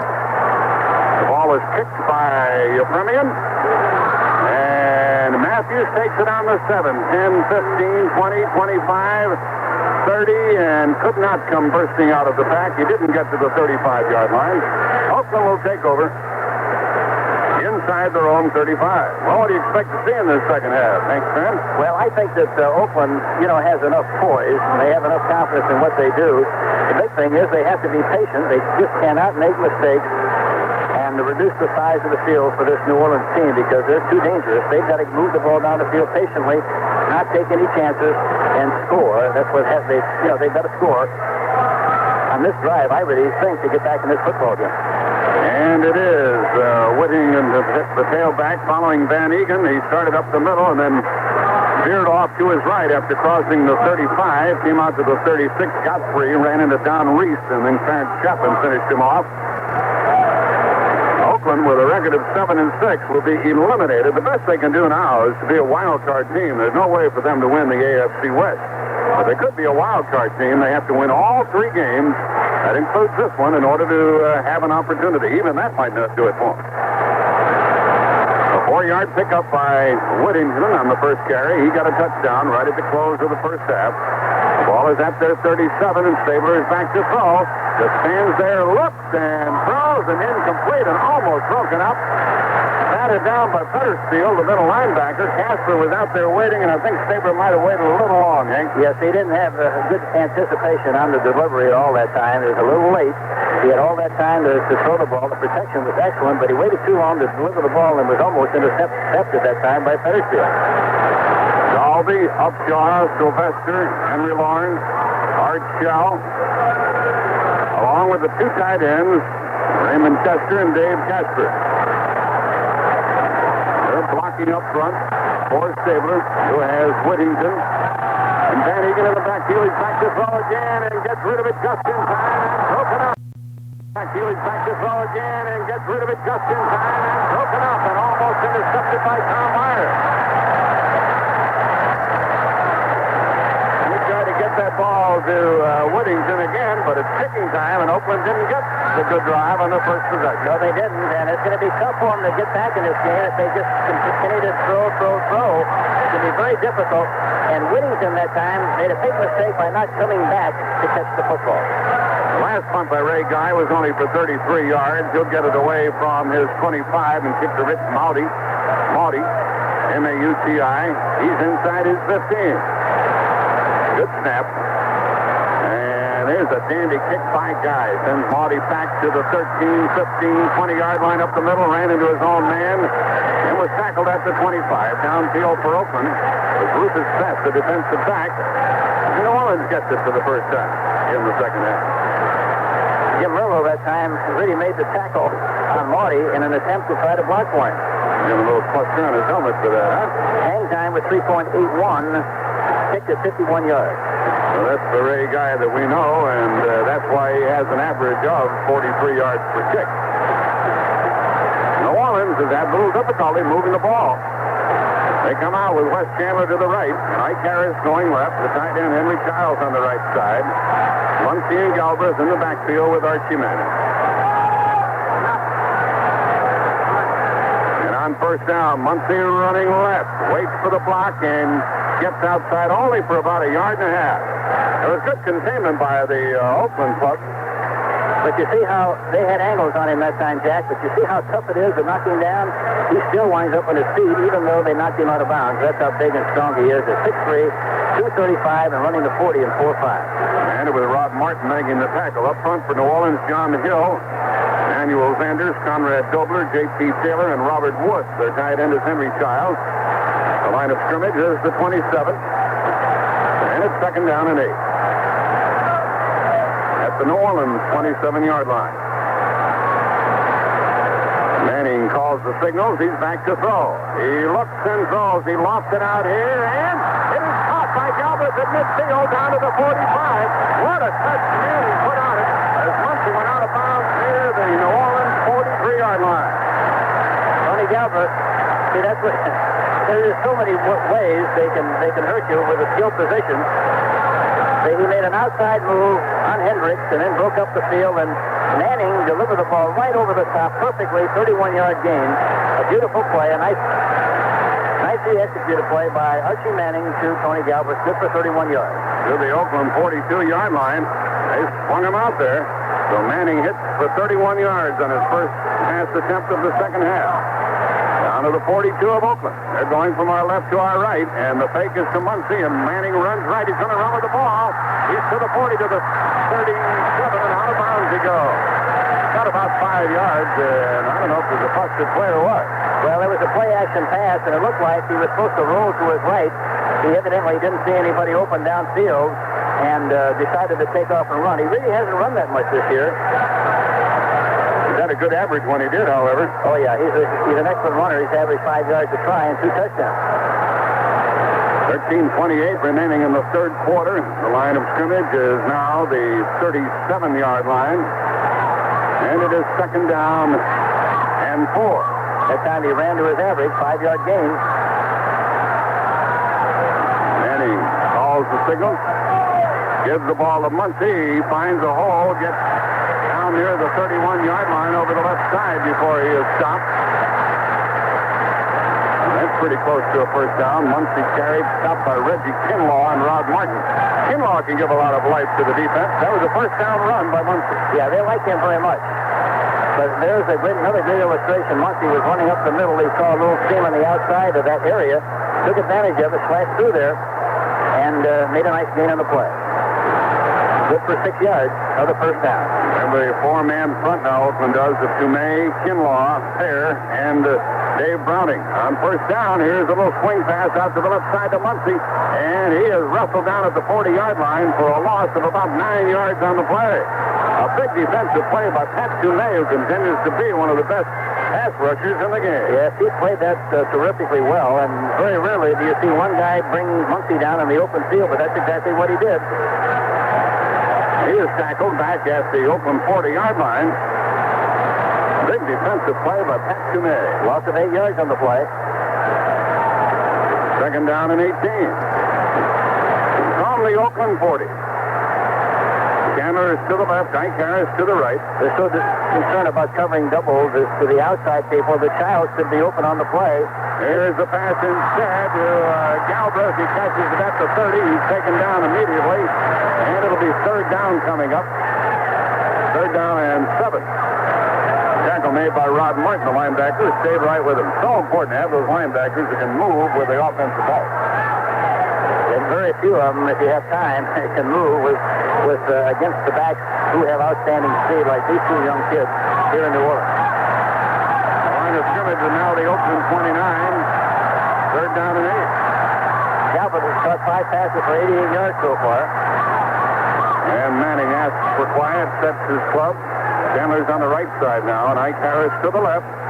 28-14, New Orleans leading, and here is nothing doing in the backfield for Manning and company. What happened there? It was a quarterback draw play. Quarterback draw? Yep. He couldn't go anywhere. He was trying to get back 3 steps and then find the open area, but they got penetration, took care of the leak. Dave Thayer came in, number 74, made the tackle. So here is going to be a punt attempt by Rick Partridge. The line of scrimmage is the 32. It'd be about a 50-yard field goal try. And whistle had stopped play. The snap came anyhow. Partridge kicked it. It was then blocked. And a timeout had been called by Oakland.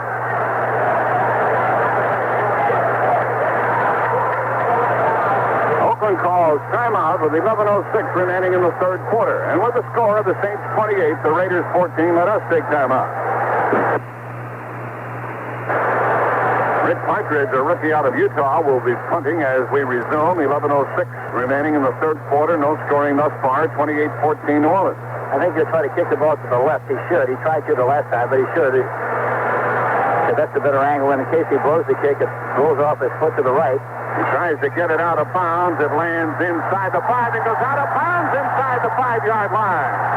Rick Partridge really put it on the money. He tried out with Green Bay at the start of the year, and I bet they wish they had him back. That's exactly right. And really, New Orleans really came out of this thing from a kicking standpoint beautifully because they were able to get Euphemian, who was a great kicker. That kick was 29 yards. And, of course, this Partridge kid has really been a super kicker for him. They're going to have a problem next year trying to decide what to do with the kicking situation. Going out of bounds at the 3-yard line of Oakland. Let's pause 5 seconds for stations to identify themselves on the CBS radio network. This is the American Forces Radio and Television Service. Oakland has a long way to go. They have Russell and Van Egan in the backfield from the 3. The give is to Van Egan, carries out across the 5 to the 6. He's a very sure-handed running back. They like to give it to him in a spot like this. Yeah, he's not very flashy, but he's very steady and dependable and a fine, fine running back. Jensen is in the backfield. Here is Alex Price shaken up on the play. The New Orleans defensive tackle. Stops the clock with 10:47 remaining in the third quarter. No scoring in this period. The halftime score prevails, 28-14 New Orleans. So there is a timeout on the field because of the injury with a score. The Saints 28, the Raiders 14. The injured player, Alex Price, walked off the field under his own power, limping a bit. And Barry Bennett replaces him. He and Gerland Moore will be the tackles with Grooms and Reese the defensive ends for the Saints. The line of scrimmage is now the 7-yard line, second down and 6. For Oakland from their own 7. They have Jensen and Van Egan in the backfield. Trying to punch it out, they give to Van Egan running left. He's strapped at the 5-yard line and comes out across the 10, moves to the 11. And he is very close to a first down. Van Egan did good work. Reese finally stopped him. Yes, he runs with such great control and balance. That time he looked like he had no chance whatsoever to make a play to the outside. He saw that, took his time, came back underneath the pursuing linebackers and the defense of the New Orleans Saints and came very close to making a first down. A beautiful run there by Mark Van Egan. They're measuring in the vicinity of the 13, and it is a first down for Oakland, so they have punched out from the shadow of their own goal line. You know, some of the best runs you see in professional football are runs like that one where you make 6 or 7 yards in a critical situation. He had no chance outside, but he made a good move inside and got the first down. Van Egan is in the backfield with Jensen, the second-year man out of Texas Arlington. The give is to Jensen following Van Egan. He comes across the 15 and busts out near the 18-yard line before he is stopped. So Oakland has their mind made up. They're going to try to punch it out and not try to get well quick. No, that's right. They have to be patient. They've got a lot of time. They've got to score.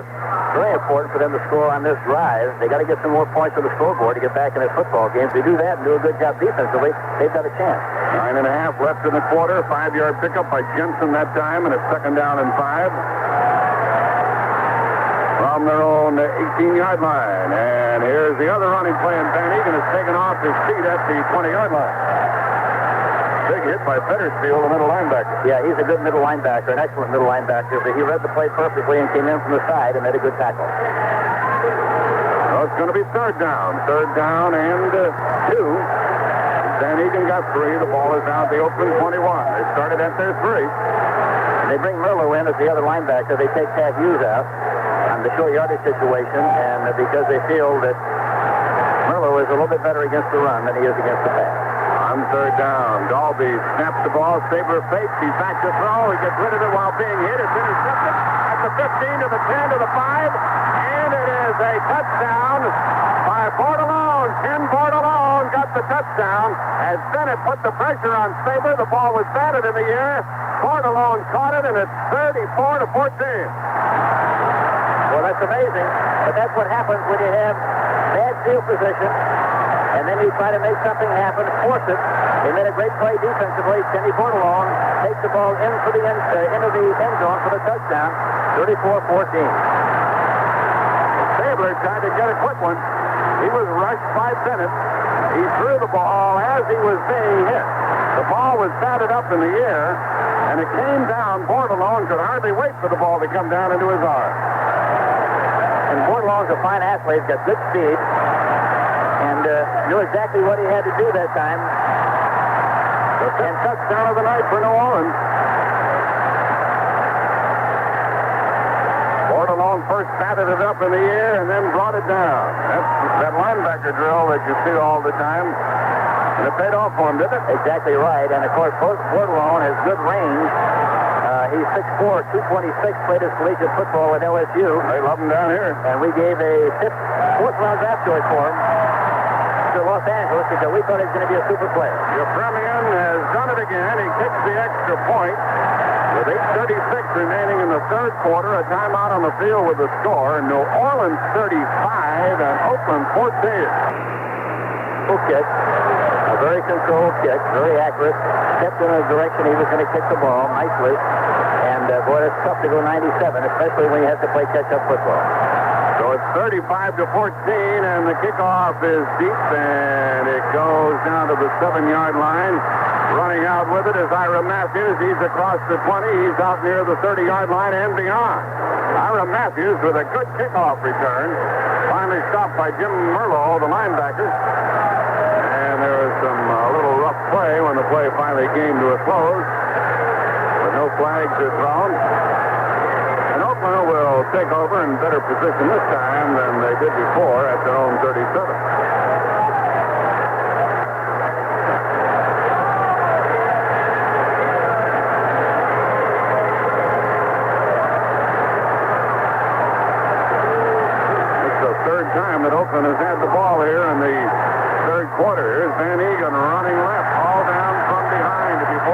the 40-yard line. Forward progress out to the 38. He gained only a yard. Moore and Reese jams it up defensively for New Orleans. Now they've got Oakland, really.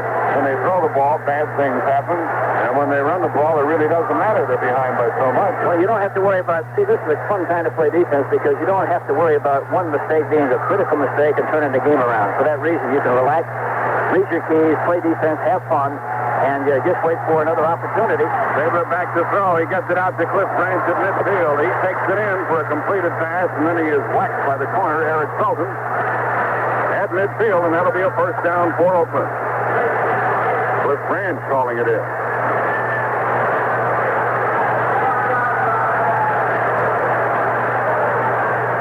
7.5 left in the third quarter. A 12-yard pickup that time by Stabler and Branch. Branch goes to the right. Here's Stabler back to throw. Looks and throws, and it is caught by Casper at the 40 of New Orleans, and he is taken down by a couple of men. And he got about 9 yards on the play. Hughes and Fettersfield, the linebackers, were there. 7 minutes left in the quarter. They're going to measure to see if he made a first down. I don't think he did. Check my eyesight, my weekly eye check here. Yeah, this is a tough angle up there, Jack, but I don't think he made it either. So you're going to throw in with me, right? Yep, I'm going to agree with you for a change. We're wrong together or right together? We're right together. Short of a first down by about 4 or 5 inches. 7:01 remaining in the third quarter. 2nd and 1 for Oakland. Good gambling down here, Henry. Not so much so when you're behind like you are. You know, they sit back and relax. They're not going to give you anything cheap. At least they should. The ball is at the New Orleans 39-yard line. They just sit back in a situation like this and say, go ahead, we're going to try to stop you, but if we don't, why, so what? Just take as much time as you like, and we got, a big lead, and we'll see what happens. And a big lead they do have. The Saints are ahead 35-14. Trying to get the first down. The give is to Van Egan. He gets that and more down near the 30, down near the 29-yard line of the Saints. He really came rolling through that hole. Brown and Myers tackled it. The New Orleans 29. That offensive line opened it up that time. Yeah, that was good for 11 yards. And a first down. Booker Russell checks in. Van Egan goes out. Russell and Whittington are the running backs for the Raiders now. Back to throw. Stabler on first down. He throws and incomplete off the hands of the receiver Branch. The New Orleans 5, and he should have caught it. He was covered by Chapman on the corner. He did everything but catch it. You can't throw it any better than that. It's a play-action pass to a right where you had to throw it, right at the numbers. Branch makes an inside move. The ball is right where you want. It's a little bit behind, but he still should have made the catch. And it is 2nd down and 10. 6:08 remaining in the third quarter. The Saints lead 35-14. Branch comes to the left this time.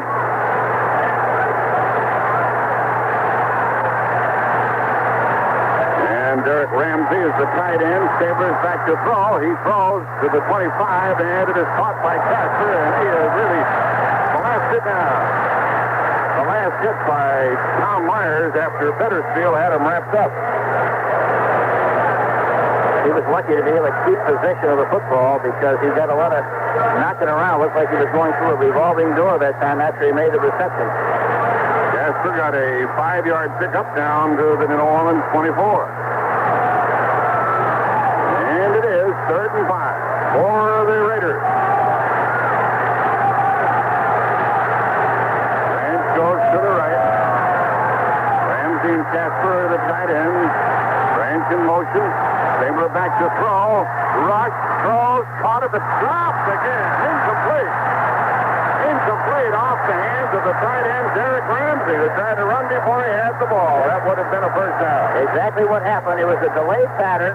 He looked like he was going to go outside, and then came underneath with the linebackers going away. Came underneath in good shape. It was right where you had to throw the ball, but he just dropped it. Very simple. He just dropped the pass. And now now the Raiders really can't go for field goals. Touchdowns are what they need, trailing by 21 points. Van Egan comes back in at 4th and 5. Yeah, they got to get the first down here. 4th and 4, something possessive. Just enough to get the first down. Saber is back to throw. And rushed out of the pocket. Stands, throws. And it is caught by Casper at the 15 for a first down, and a brilliant move by the tight end. And a brilliant move by Stabler. There was a lot of pressure on him, but he moved to his left, found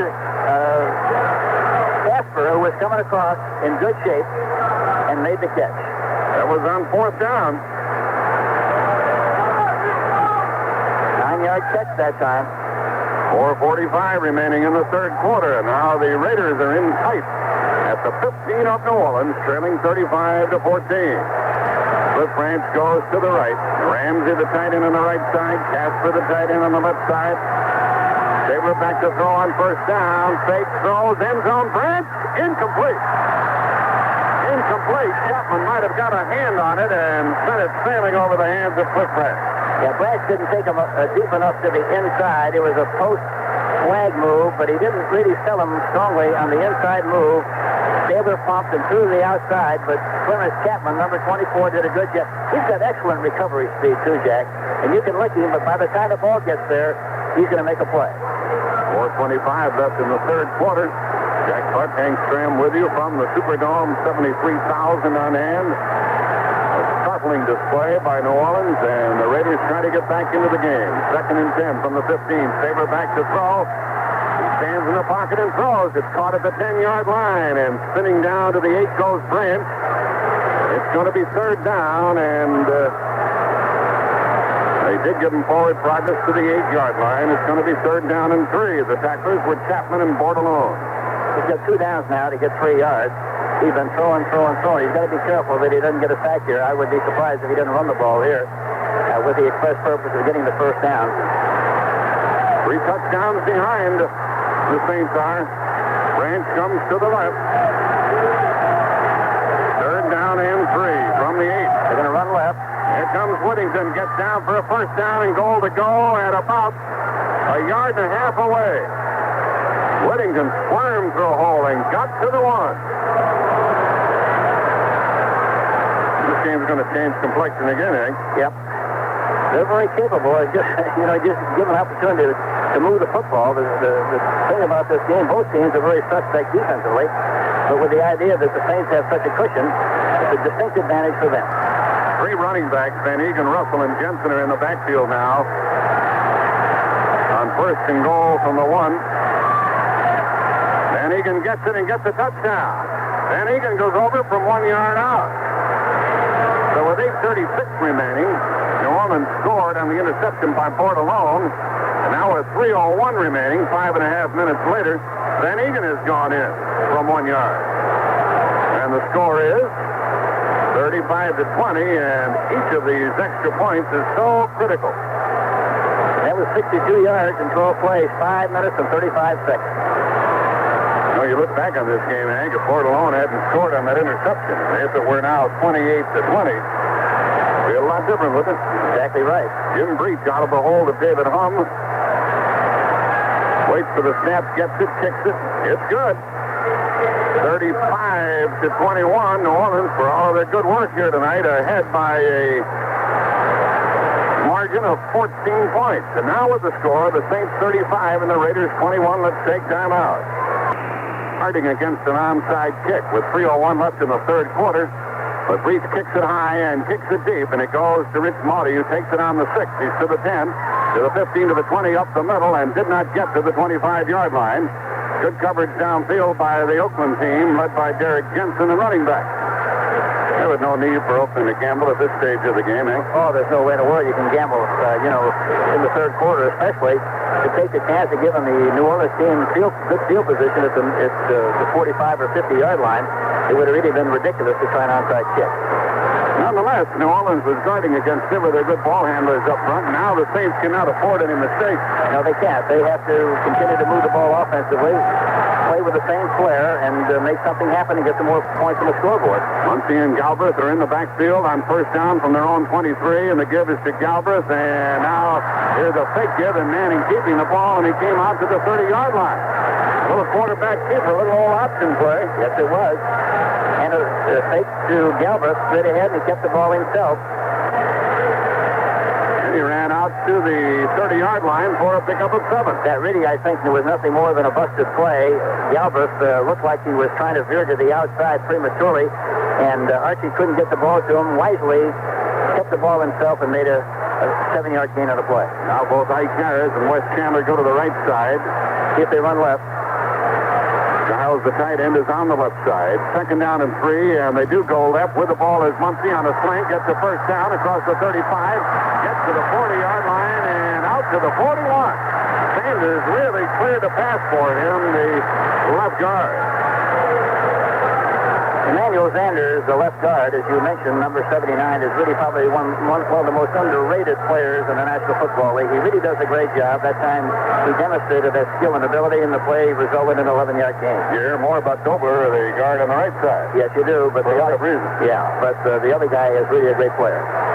And it's a first down from their own 41 for the Saints. They're moving the ball again. Manning's back to throw, not sitting on it. Throws behind Ike Harris, incomplete. Racing up was Lester Hayes, almost walked into the ball. It'll be 2nd and 10, and the clock stops with 1:27 remaining in the third quarter. But New Orleans is doing the right thing, Hank. You can't sit on it. No, you really can't. Not in this kind of a game. You've got to continue to be on the attack, try to make something happen, get points on the scoreboard, because you sit and try to play cautious and conservatively while this Oakland team can get points on the scoreboard, especially the way this team plays defensively. I'm talking about New Orleans. John Matusak comes in to help with the pass rush for Oakland on 2nd and 10 from the New Orleans 41. Score 35-21 New Orleans. Second down, Manning back to throw. Great protection. Now he's chased out of the pocket and brought down by Matusak on a sack. First time he's been sacked tonight, back at the 34-yard line. Boy, they had bump and run again. It's hard to understand why Oakland would be playing bump and run to permit Archie Manning to read that defense like he did. That time they got penetration and got the sack, but they were running all the way. Single coverage, bump and run. 7-yard loss on the play. 7-yard loss back at the 34 of New Orleans. Bring about 3rd down and long. 3rd down and 17. 13th time that Manning has been sacked. That's all this year. First time tonight. And he needs a 13-yard pickup. He keeps the ball on the ground, gives the ball to Muncie, and he is hauled down from behind by the linebacker, Rod Martin, on a great play. And now this momentum is swung back to the Oakland team. Well, that's the first time really they've shown any kind of spark and the ability to stop this New Orleans team defensively. And that was a very timely time to do that, because it's imperative they get more points on the scoreboard and get back in to get back in this football game. 30 seconds left in the third quarter. Rick Partridge will be kicking to Ira Matthews. Partridge will get it off from his 25. It's high in the air. Look at Marty. Matthews takes it on the 28, fumbles the ball, picked up by another Oakland player, and he is wrestled out of bounds inside the 30-yard line. For the Raiders, Mike Davis saves the day as Matthews ran with the ball and fumbled it. Rich Marty was right on top. He was coming full steam ahead. The hang time of the punt was 4:55 that time, but Marty was the one who created the problem and caused the fumble. Ball is down at the Oakland 33-yard line with 14 seconds left in the third quarter. A 39-yard kick, but very good hang time, as Hank Stram pointed out. What is good? Anything over 4, right? Yeah, you like to get it in that area of 4.5, 4.8. Those are super kicks, and provide you with the opportunity to get good coverage. The Raiders are at their own 28. Gives the ball to Van Egan, up the middle, slants to the right, moves out to the 35. He got 7 yards on the play, and that'll mark the end of the third quarter. 2nd and 3 coming up for the Raiders. They trail by 14. That's the end of the third period with a score. The Saints 35 and Oakland 21. The preceding message has been brought to you as a public service by the National Football League. Next Saturday, we'll have 2 games for you here on CBS Radio. Hank Stram and I will be in Philadelphia for the Dallas game and on the air at 12:25 Eastern Time. And Lindsey Nelson and Jim Kelly will tell you the story of the Denver at Seattle game at 3:55 Eastern Time. And a week from tonight, Hank and I will be in Houston for the Steelers game, 9 o'clock Eastern Time. And so we do have quite a schedule A fine game's coming up. 2 of them on Saturday here on CBS Radio. And by next weekend, Hank, the playoff picture's got to clear up considerably. Yeah, I'm sure that it will. It's got to clear up with the 15-game being played and a 16-game schedule. 15 minutes remaining in this game. Oakland's in a great spot to come back. Yeah, they pull a lot of games out of the fire. They've got that kind of ability and that kind of determination and that kind of poise. They can score some points, can't they? Yes, they scored 50 against Atlanta, winning 50-19. First down from their own 35, and the give is to Whittington. Breaks across the 40 to the 45, and he is down at about the 48-yard line of Oakland. And a quick hitter up the middle, and a good block by Van Egan. The play stopped by Tom Myers as Whittington gives them a spark out to their 47-yard line. You know, I mentioned earlier in the game the tackles are playing very wide on their 4-3 defense. That time he squirted through there for 13 yards, but they haven't really taken advantage of running up the middle too much. They did the last couple of times, and they ought to do more of that because the middle is very vulnerable. From their own 47, second down and 3. Excuse me, a first down after a 13-yard jaunt. Something left. Branch goes in motion. Sabers back to throw. He looks. He's chased out of the pocket. And now he dumps it off incomplete, and a flag goes down. Interference is called. A pass to the intended receiver, and interference is called against New Orleans. Number 27, Ray Brown, really gave him a shot. Defensive pass interference, number 27. Touchdown. 27 it was. Ray Brown, the strong safety, got to Casper a little too quickly.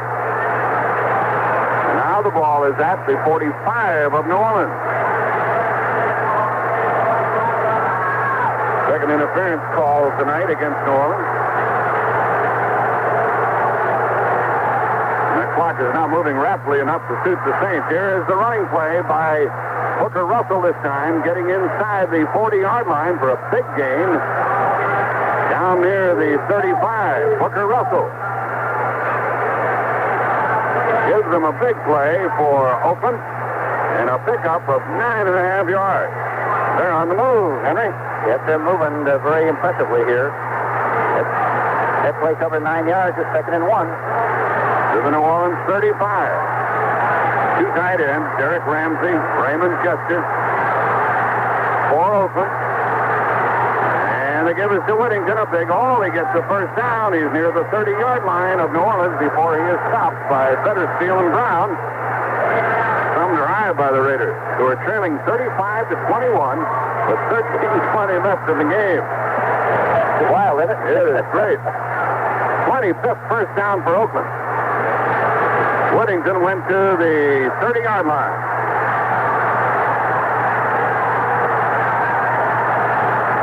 And here's Stabler back to throw on first down to the sideline. Caught by Branch, out of bounds.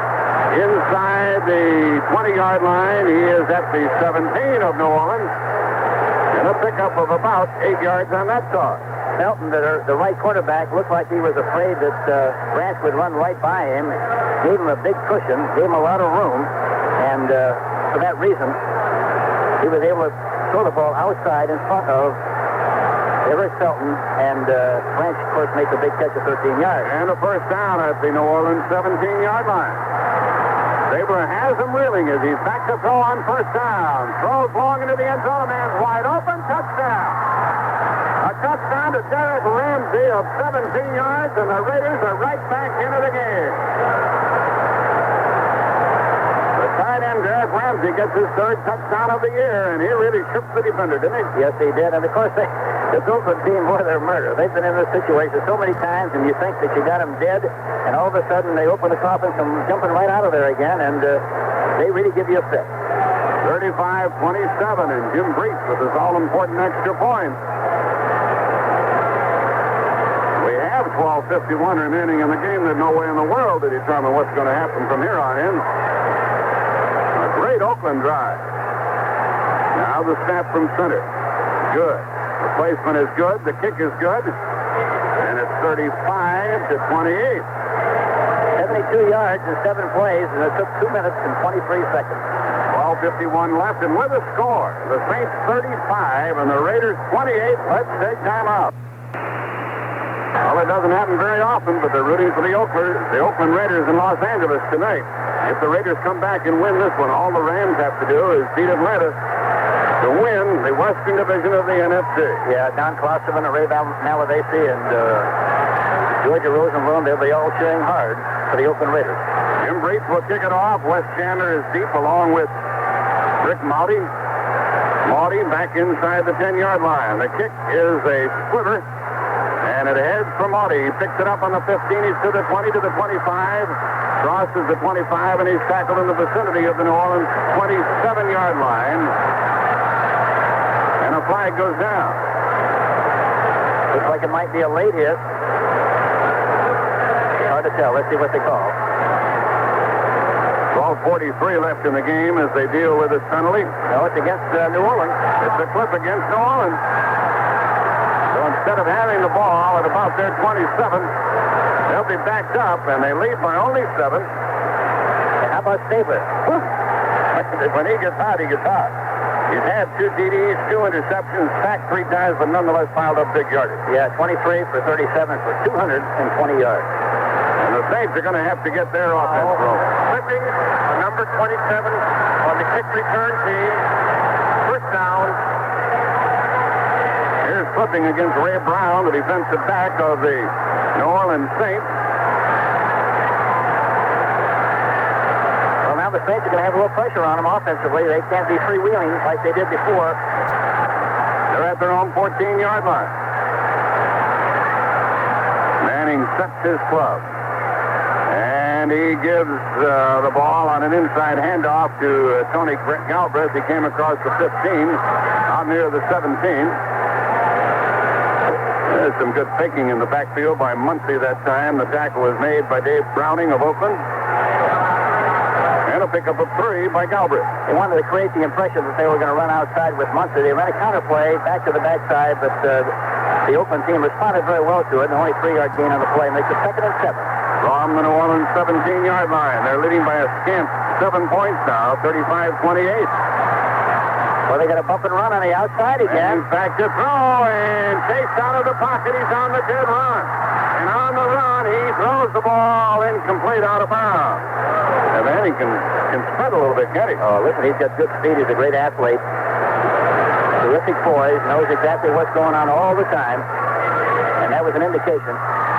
He was in danger of being sacked way back around his 10-yard line, and he's still confronted with a big play, 3rd down and 7. He's a long strider, and he's very deceptive in that he's very quick along with being fast because of the long stride. And once he gets going around the outside, he's hard to catch.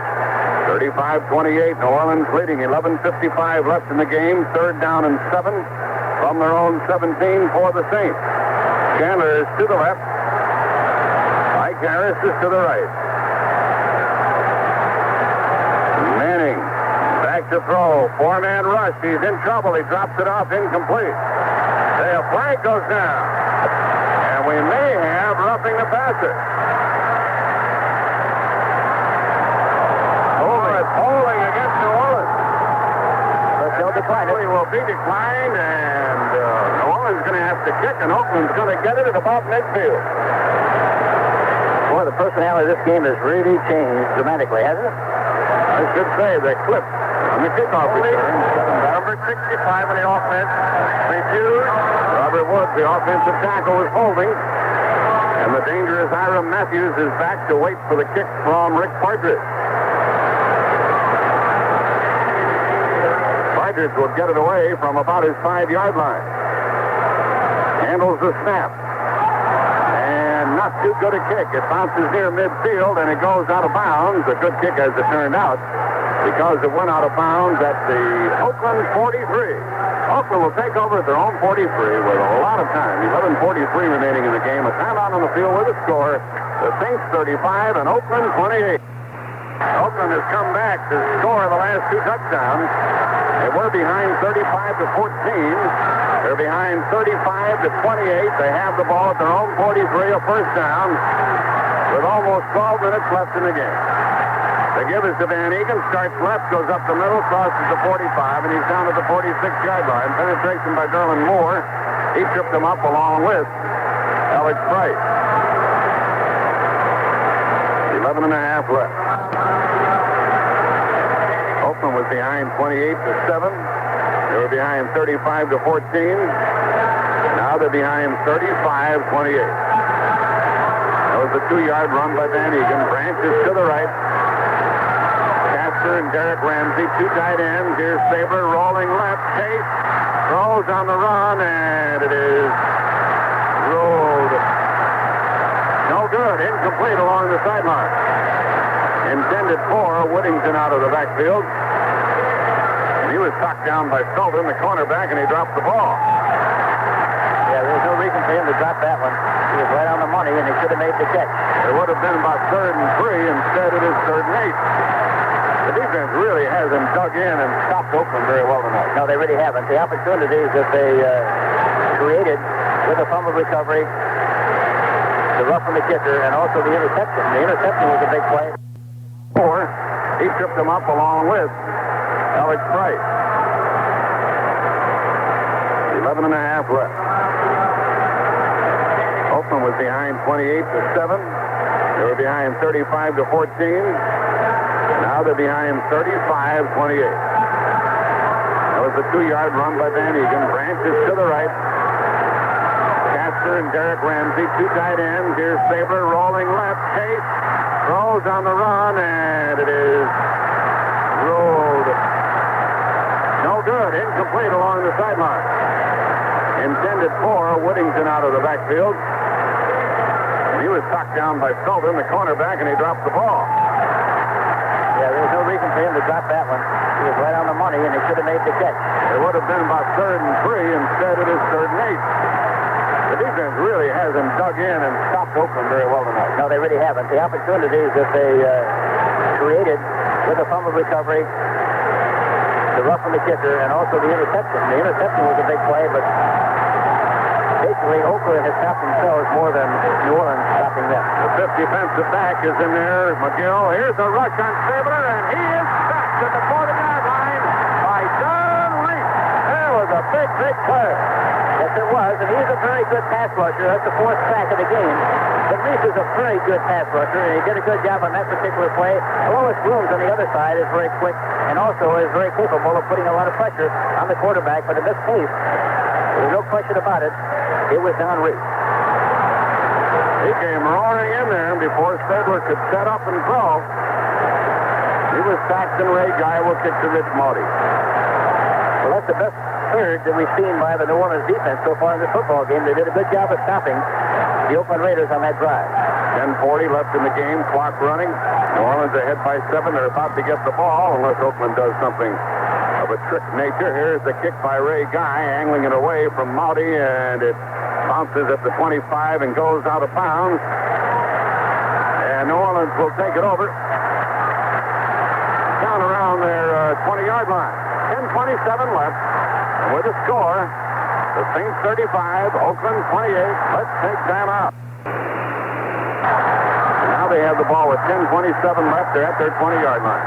They're going to make something happen here offensively because they've got to get out of the soup and not give Oakland another chance to get good field position. They were lucky that time, but they might not be the next. First down, States at their own 20-yard line. Manning at the controls. A draw play comes to Muncie, picks his way out to the 25. Got 5 yards, and that's all. He was dropped up front by Reggie Kinlaw, who is one of a 4-man punt. Browning, Shumay, and Dave Pear being the others. Now we have exactly 10 minutes left. 2nd and 5 from their own 25 for New Orleans. Wes Chandler goes to the left. Ike Harris is to the right. And on 2nd down, the give is an end-around play and a loss. Kinlaw gets the man deep in the backfield. Ike Harris is dropped for a big loss on the play. And not only that, Ike Harris is torn up by Reggie Kinlaw. Kinlaw gets up slowly after making a big, big play, and it looks like Ike Harris is going to need some attention. I don't know how you could play a reverse any better than the way he played that one. That was terrific. Kinlaw is a rookie out of Oklahoma.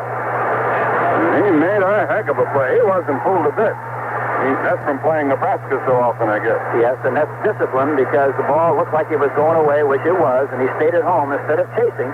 A reverse is good if the linebacker and the defensive end chase on the play. That time he stayed right where he was supposed to stay and made a beautiful play. A loss of 6, and it's going to be 3rd down and 11 when we resume. The clock is stopped with 9:40 left in the game. Here's a welcoming word now to WHCA in Hollidaysburg, Pennsylvania. Starting with the night's game, they'll be with us for the rest of the regular season, the playoffs, the Super Bowl 14, and the Pro Bowl. So hello to sportsman Dave Sissel and Walt Frank at Stereo 105 in Hollidaysburg, Pennsylvania.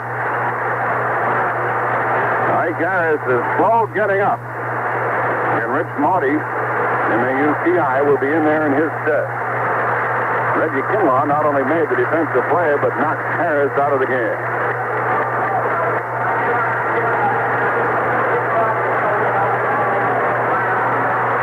The Kinlaw, as we mentioned earlier, can really give a lot of life to a defense. He's not a very big fellow, but he takes care of himself. Yeah, he's 6'1" and 240. And as you mentioned, played his collegiate football at Oklahoma. Archie likes to run outside here, maybe run a draw. Let's see what he does here in this 3rd and 12 situation. From his own 19-yard line. Now he's going to throw the ball. Straight back to throw. And throws. And it is caught for a first down by Galbraith across the 30-yard line.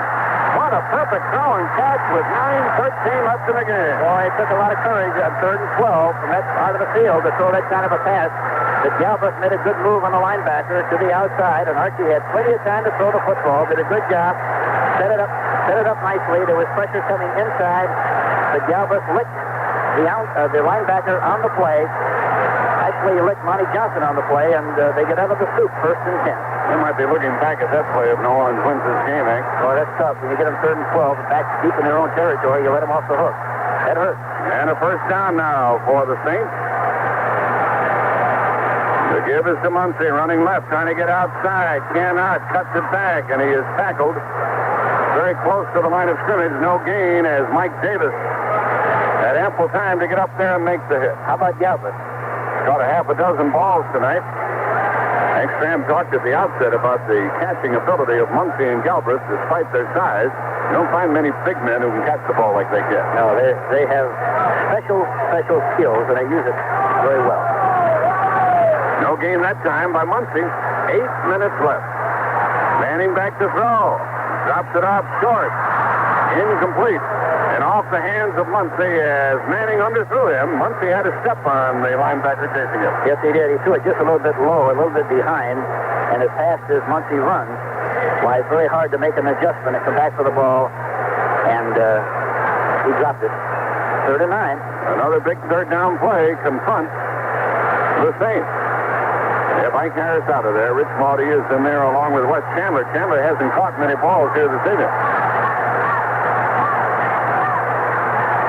On a 3rd down play. Back to throw. Manning, he throws outside, and it is intercepted by Oakland.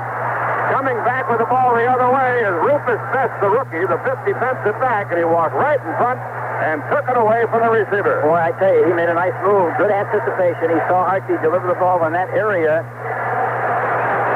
He got a good jump on the football. Archie kind of threw it falling away. Didn't have much on it. He was trying to hit Muncie on the play. Muncie tried to jar the ball loose. Looked like he was trying to get him over the top, but didn't succeed in doing it. And Oakland has great field position on the 45. 21st interception for them, the first by Rufus Best, the rookie out of South Carolina State. And the ball is at the New Orleans 44. Here's the draw play to Whittington, and he is smacked down after getting about a yard or two. He ran right into Alex Price and Don Reese. Oakland, a great spot to move in for the tying TD. They trail 35-28. You know, they did such a good job of running the ball and controlling the line of scrimmage. I don't know why they're trying to be fancy here. They ought to just stick the ball right at the defense. They've got plenty of time. They got to get a touchdown. But the big thing is they can't win the game unless they tie it first. Booker Russell is in there with Whittington, and here's a delay to Whittington, and he gets down to the 40-yard line, gets down to the 38 before he's tackled. It's going to be 3rd down and 3. Another delay, another draw, Price the tackler. I'll be very surprised here if they don't run to the left with something. They got 2 downs ready to make 3 yards. 5-yard pickup by Whittington, and 3rd down. 3rd down and 4, the ball at the 38 of New Orleans. We're under the 7-minute mark. Stabler needing 4 yards. Gives the ball to Russell, and he drives down for a first down to the 31 of New Orleans. And that's what you're talking about, Hank. They're just moving them out, aren't they? Yeah, that's all they have to do is just be patient, stick it at them, and move the chains.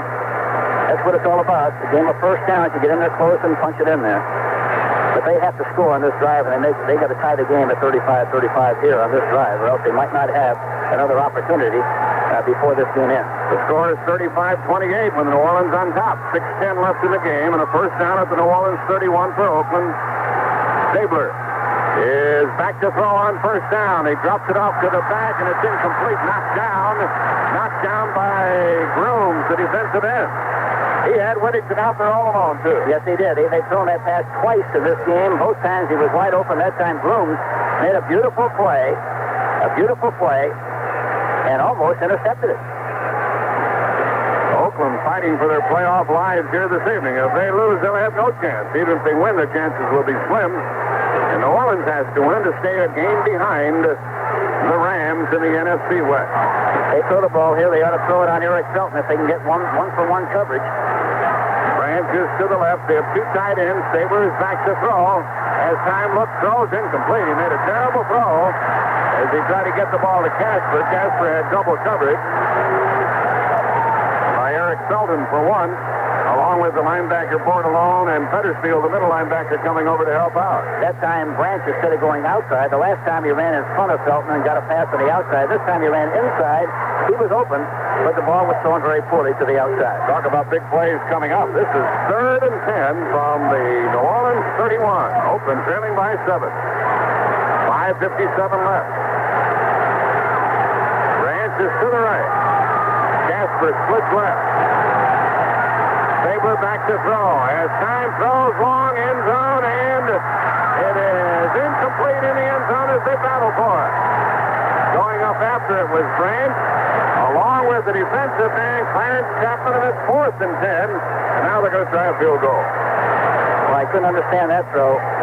You know, they've got to get 10. Even if they get 5 or 6, then it's 4th and 4. They still try another one and have a pretty good chance to make the play. But trying to get it all on one play was very difficult. Longest field goal of the year by Jim Brees is 47 yards. I wouldn't be surprised to see a fake right here, Hank, would you? Even a field goal still leaves them 4 points behind. Yeah. David Humm will hold the ball. He's the quarterback, you know. The ball will be held at the 39. It's a 49-yard attempt if they kick it. And the ball is kicked by Brees, 49 yards, and off to the right, and no good. Man, I couldn't understand that. Boy, that's hard to figure. I can't understand the third down call.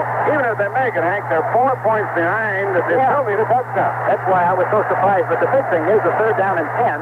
Had they just thrown the ball and got 5 or 6 or whatever it might be, then they got a chance to get pressure on the defense and do something with it on 4th and 4 or 4th and 5. But if you blow it into the end zone, it's all over. Even if they gamble on 4th down and don't make it, New Orleans is back at their 31-yard line. That's exactly right. And so New Orleans still has the lead, 35-28 at their own 31-yard line. They're in the I formation. The give is to the tailback, Muncie. Slams into a crowd over the right side and gets a couple of yards, if that. That's one of the few times they've run from the I formation in this game so far. They've been using a split backfield and a fullback halfback formation most of the time. Muncie got 2. 5:25 remaining in the game. New Orleans took over the ball on their own 31. With 5:46 remaining. It's 2nd down and 8. They haven't thrown quick screens here. Here's Manning back to right throw. there. There's the quick screen off to the right side. And across the 35-yard line comes Tony Galbraith. And it's going to be 3rd down and still long yardage for New Orleans. You had your ear in the huddle that time, Hank. You know, they really do that so much to Galbraith and Muncie, and they haven't really done it much in this game. I was kind of wondering when they would do it. Oakland now loses Dave Browning on their pass rush. He limps off. It is 3rd down and 4 from the New Orleans 37. Manning on 3rd and 4. Back to throw. Stands in in the pocket. Zips it outside. Incomplete and off the hands of Galbraith. And kicking time. Well, they just missed on that one. Rod Martin was on the heels of Galbraith. But the pass was just thrown out of his reach with 4:21 remaining in the game. A lot of time left. Oakland's going to get another shot at it.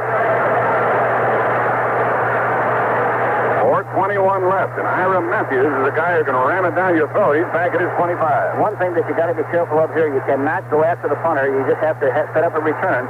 You don't want to give him a chance to get a roughing penalty on the play. Here's the kick by Partridge near the out of bounds, and it goes out of bounds at the 33 of Oakland. So that's how far Oakland has to go with 4:13 remaining in the game. Lester Hayes that time came across there, not with the idea of blocking it, just trying to destroy his concentration. He did a pretty good job. 31-yard kick. I think I want to mention one thing about New Orleans. They only have 3 rookies on their team compared to 6 for Oakland. Yes. Yeah, that's very surprising because most of the people that have been there for several years are still there, and they haven't added too many people in the last 2 drafts. Here's Stabler on first down rush. He throws the ball, and it is caught. And the tackle is made at the 34 by Dalby after it went off the hands of the primary receiver, Van Egan. Yes, in a gain of a yard. You don't see that very often. Dalby, the center, caught the ball, but only got to the 34-yard line. Well, there was a lot of folks there, too. It's a wonder that ball wasn't intercepted. There's a play-action screen, taking to the right, and then throwing back to the other side. And Egan had to go off of his hands. Second down and 9. Cliff Lance, Rich Martini, 2 wide receivers are in there. Derek Ramsey is the lone tight end. Second down and 9 from the 34, and Stabler back to throw. Throws to the sideline, and it is caught at the 40, 45. He'll pass down the sideline. He's going to score the tying touchdown if they get the extra point. No flag. Touchdown, Oakland. 35-34. Cliff Branch on a little hook out to the left sideline. Unbelievable. 66 yards and a touchdown. Oh, that's incredible. 66 yards. Cliff Branch. He made a move and then took off. He's a sprinter, you know, out of Colorado, and no one can catch him. 66 yards and the extra point. Arthur Whittington threw a block for him when he took off, and that's all he needed. Get a big scorch mark down the left sideline. He burned the turf, didn't he? Man, was he flying. Branch, shoot it in. Can't even complain about him carrying the ball in the wrong end. It's good for distance. And now the all-important extra point try. Hum holding and Breach kicking. And if he kicks it through, he's got a 35-35 game with 3:19 left. How about that? The kick is good. 35-35. 10 touchdowns, 10 extra points, and we still haven't determined anything here with 3:19 left. A pause in the action with the score. Saints 35, Raiders 35. Let's take time out. Trailing at one time, 35-14. Oakland has come back to score the last 3 touchdowns. There's some discussion as to whether Branch stepped out of bounds on that dash. The officials couldn't keep up with him. He was going so fast. Well, he was close. It was very close. And now here's the kick, and it's going to go to New Orleans at the 25 and out to the 30-yard line, and beyond comes Wilson. With the ball was Wayne Wilson, and New Orleans, he could have let that ball go out of bounds. Yeah, he made a bad mistake. Used bad judgment that time. He should have let it go out of bounds and let him kick it again. Let's pause 5 seconds for stations to identify themselves on the CBS radio network. This is the American Forces Radio Kickoff point to and the New Orleans television 32. Kickoff went to the New Orleans 32-yard line. 3:11 remaining. And this is going to be a wide-open final 3:11 in this game. Manning. If they run right. Starts Marty in motion and gives the ball to Tony Galbraith on a slant. He comes out to the 40-yard line before he is stopped. And he picked up about 8 yards before Reggie Kinlaw brought him down. 9 yards on that play. And one thing you have to remember, the New Orleans Saints have Eupremium as the kicker, and he's one of the very best in the business. This game now may revolve around a field goal for a winner. We have a 35-35 score. We have second down and 1 for New Orleans. The ball is at their own 41-yard line. And here is Muncie spinning away from tacklers. The ball comes loose. Oakland gets it. There's another fumble picked up by Oakland's Hendrick. Hendrick is down inside the 15-yard line. And it looks like Oakland is going to be able to keep the ball after the fumble. They are inside the 15. It was picked up by Oakland. They fumbled it in turn, and Ted Hendricks, the short, picked it up. He fumbled it. It looked like he fumbled it. Muncie had it, fumbled it. It was picked up by Mike Davis the first time. He ran with the ball, and then... He lateraled. He tried to lateral it. He lateraled the ball to Hendricks. And the 6'7" linebacker rolled inside the 15-yard line, and Oakland's in a spot to go ahead. 2:21 remaining in the game. What do you think of that? That's incredible. It's what it is. Who fumbled the ball? Galbraith? Muncie. And a running play, and driving down near the 10-yard line goes Whittington. And it's going to be second down and 7. Woo!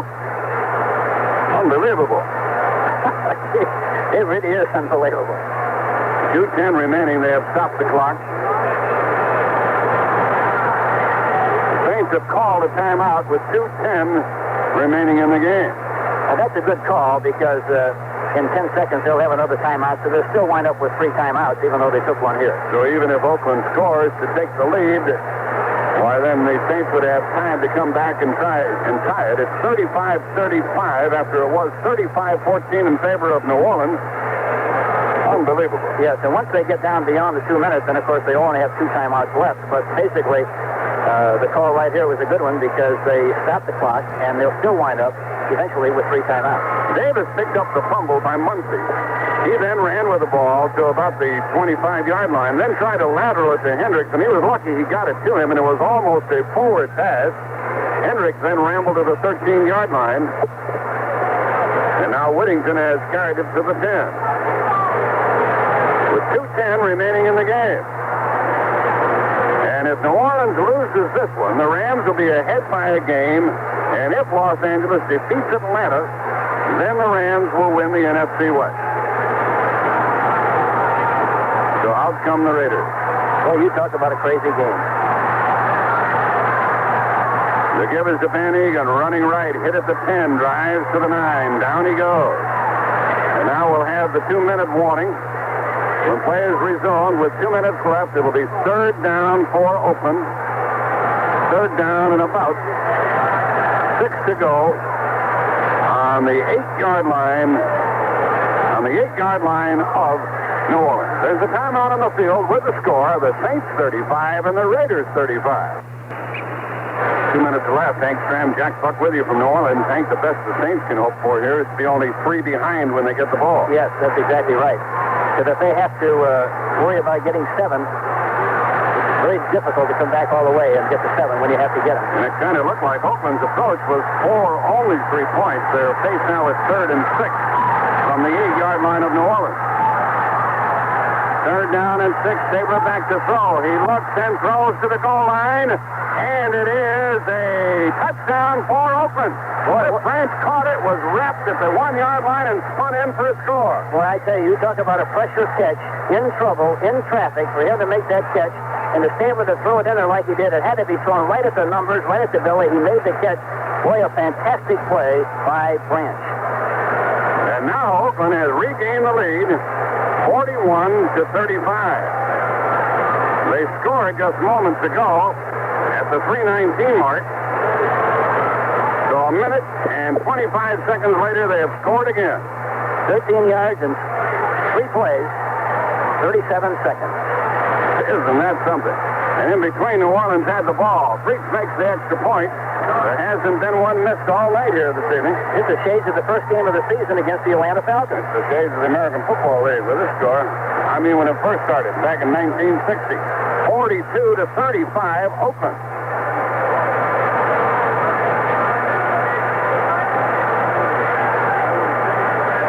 Wild game.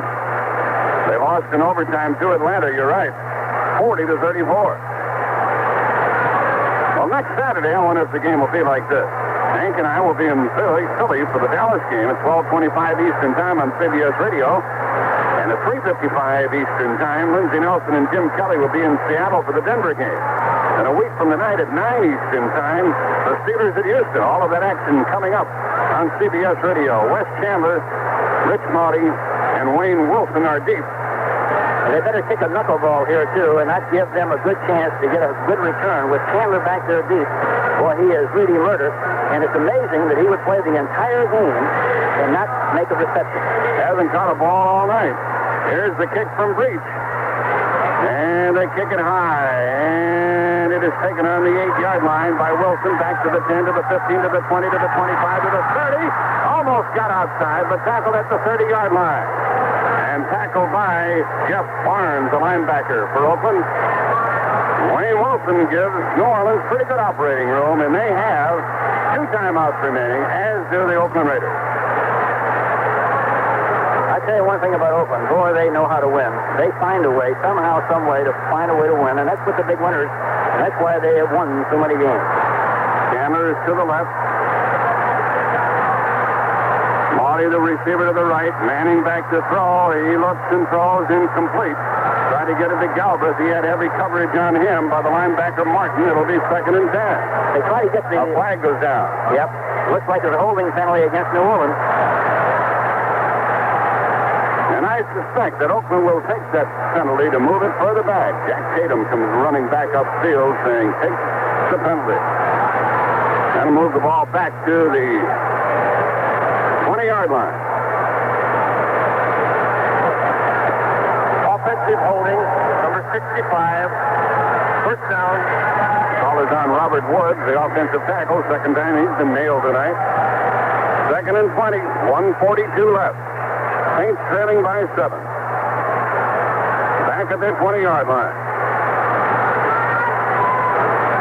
Manning, tough to get to. Back to throw. 4-man rush. Little short pass, incomplete. To Galbraith out to the right sideline, and Manning has picked a difficult time to cool off, hasn't he? Yes, he was open on both occasions, but he threw the ball poorly. Johnson and Phillips were there covering, and it's 3rd. It's 2nd down and 20. 1:37 left in the football game, and the Saints have 2 timeout remaining, and so does the Oakland Raiders. 1:37 left in the game. 2nd and 20 from their own 20 for the Saints. Mike Harris is down in there. Rich Maudie is the wide receiver to the right. Chandler to the left. Here is a handoff to Muncie, but it's not going to go very far. He is tackled in the vicinity of the 22-yard line. They tried a little trickery, but the linebacker, Monty Johnson, was right there and made the hit. And a pickup of only a few yards. And a timeout is called by New Orleans. So Muncie ran for only a couple of yards. It's going to be 3rd down and 18. Well, that's what you call discipline. I'm talking about the linebacker on that side. Really did a good job. He stayed where he was supposed to stay. Didn't go chasing wildly after what it looked like would be a different kind of a play than it actually was. And he makes the stop. So things look bad for the Saints. They're down to their final 2 points, and they are way back in their own territory, trailing by 7. Did you know there's exciting sports year-round on CBS Radio, NFL Monday Night Football, college football, postseason play, Super Bowl 14, horse racing, the Preakness and Belmont, pro golf, pro tennis, and don't forget the 1980 Winter and Summer Olympics. All year round, the CBS is your #1 radio network for sports. Well, what a game to cap off another crazy NFL weekend. Boy, we've got one on Saturday, got one on Sunday, and another one on Monday, Jack. How about that Atlanta team knocking off San Diego? Isn't that incredible? But that's a great illustration of what happens when your quarterback gets back. The young quarterback of Atlanta is a super quarterback. Talking about Bartkowski, I should say, and he makes all the difference in the world. 3rd and 18 for New Orleans. 4-man rush for Oakland. Manning back to throw. Hit as he threw, incomplete. Tried to get it out here to Galbraith. And it'll be 4th down. There was double coverage on him with Lester Hayes helping out. He was helping out Mike Davis. Lester Hayes did a good job of making sure that he didn't interfere with that reception. He knew the ball was over the top, and for that reason, didn't do anything at all to get in contact with the receiver. This is 4th down, and the Saints have to go for it. 4th and 18. They have to pull one out of the hat here. The ball is at their 3-yard line.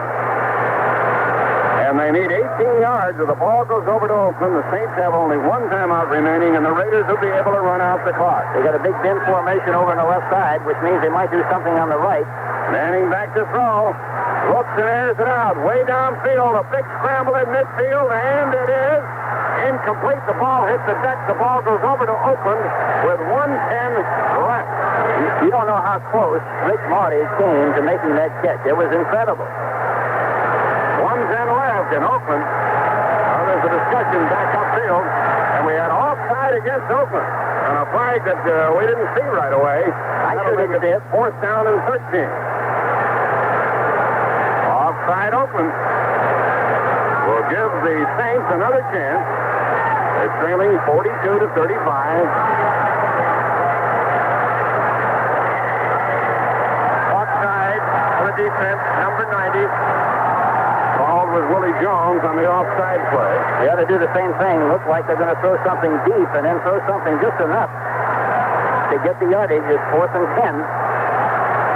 To make it look like you're going to try to throw deep and then throw something in front. Let's see if that's what they do in this play. 1:10 left. It is 4th down and 12 as they march the ball. At the 27 of New Orleans. Manning back to throw. 4-man rush. Hit, sack, and the ball does go over to Oakland. The big rush was put on, and getting in there was Willie Jones for a sack that has ended the game. To all intent. Boy, that's got to be a very disheartening loss for the New Orleans team. They played so well offensively. They've been really very suspect all year long defensively. The Oakland team has made something like 35 first downs in this game, I think, something in that area. But, boy, it's tough to lose one like this when you're ahead 28-7, 35-14, and then lose it 42-35. Oakland takes over on the 22-yard line of New Orleans. There's no need for them to do anything really. Just snap the ball, fall on it. New Orleans will use their final timeout. They give the ball straight ahead to Booker Russell, and he goes inside the 20-yard line. The clock continues to run. We're down to 55 seconds. And New Orleans now uses their final timeout. But 2 more snaps of the ball, Hank, and this one is over. It'll be terminated. And so will the Saints. Oh, boy. They are going to be 1 game behind the Rams. The Rams have a game coming up against Atlanta next week. And if they win that one, there is no way for them to lose the NFC West.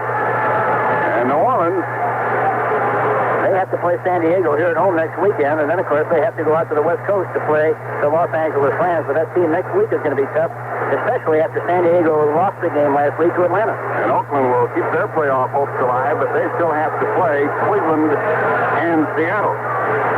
Los Angeles has a game coming up at home against Atlanta. Excuse me, they finish at Atlanta, and then they finish at home against New Orleans. Exactly right. But the Atlanta game is the big one for the Rams now. If they win it, and of course, it can be tough to win down there. And if they think it's going to be easy to win in Atlanta, they got another guess coming, because it's going to be a lot different than their other game because of the fact that the quarterback is back, Bartkowski. 2nd down and 5 for Oakland. And Stabler simply takes the snap, falls down. The play is whistled dead, but the clock continues to run. There's no way for New Orleans to stop it. There'll be 1 more snap of the ball. This contest will be over. And Oakland will have won it 42-35, and the Raiders will have a record of 8-6, and New Orleans a record of 7-7, and they will be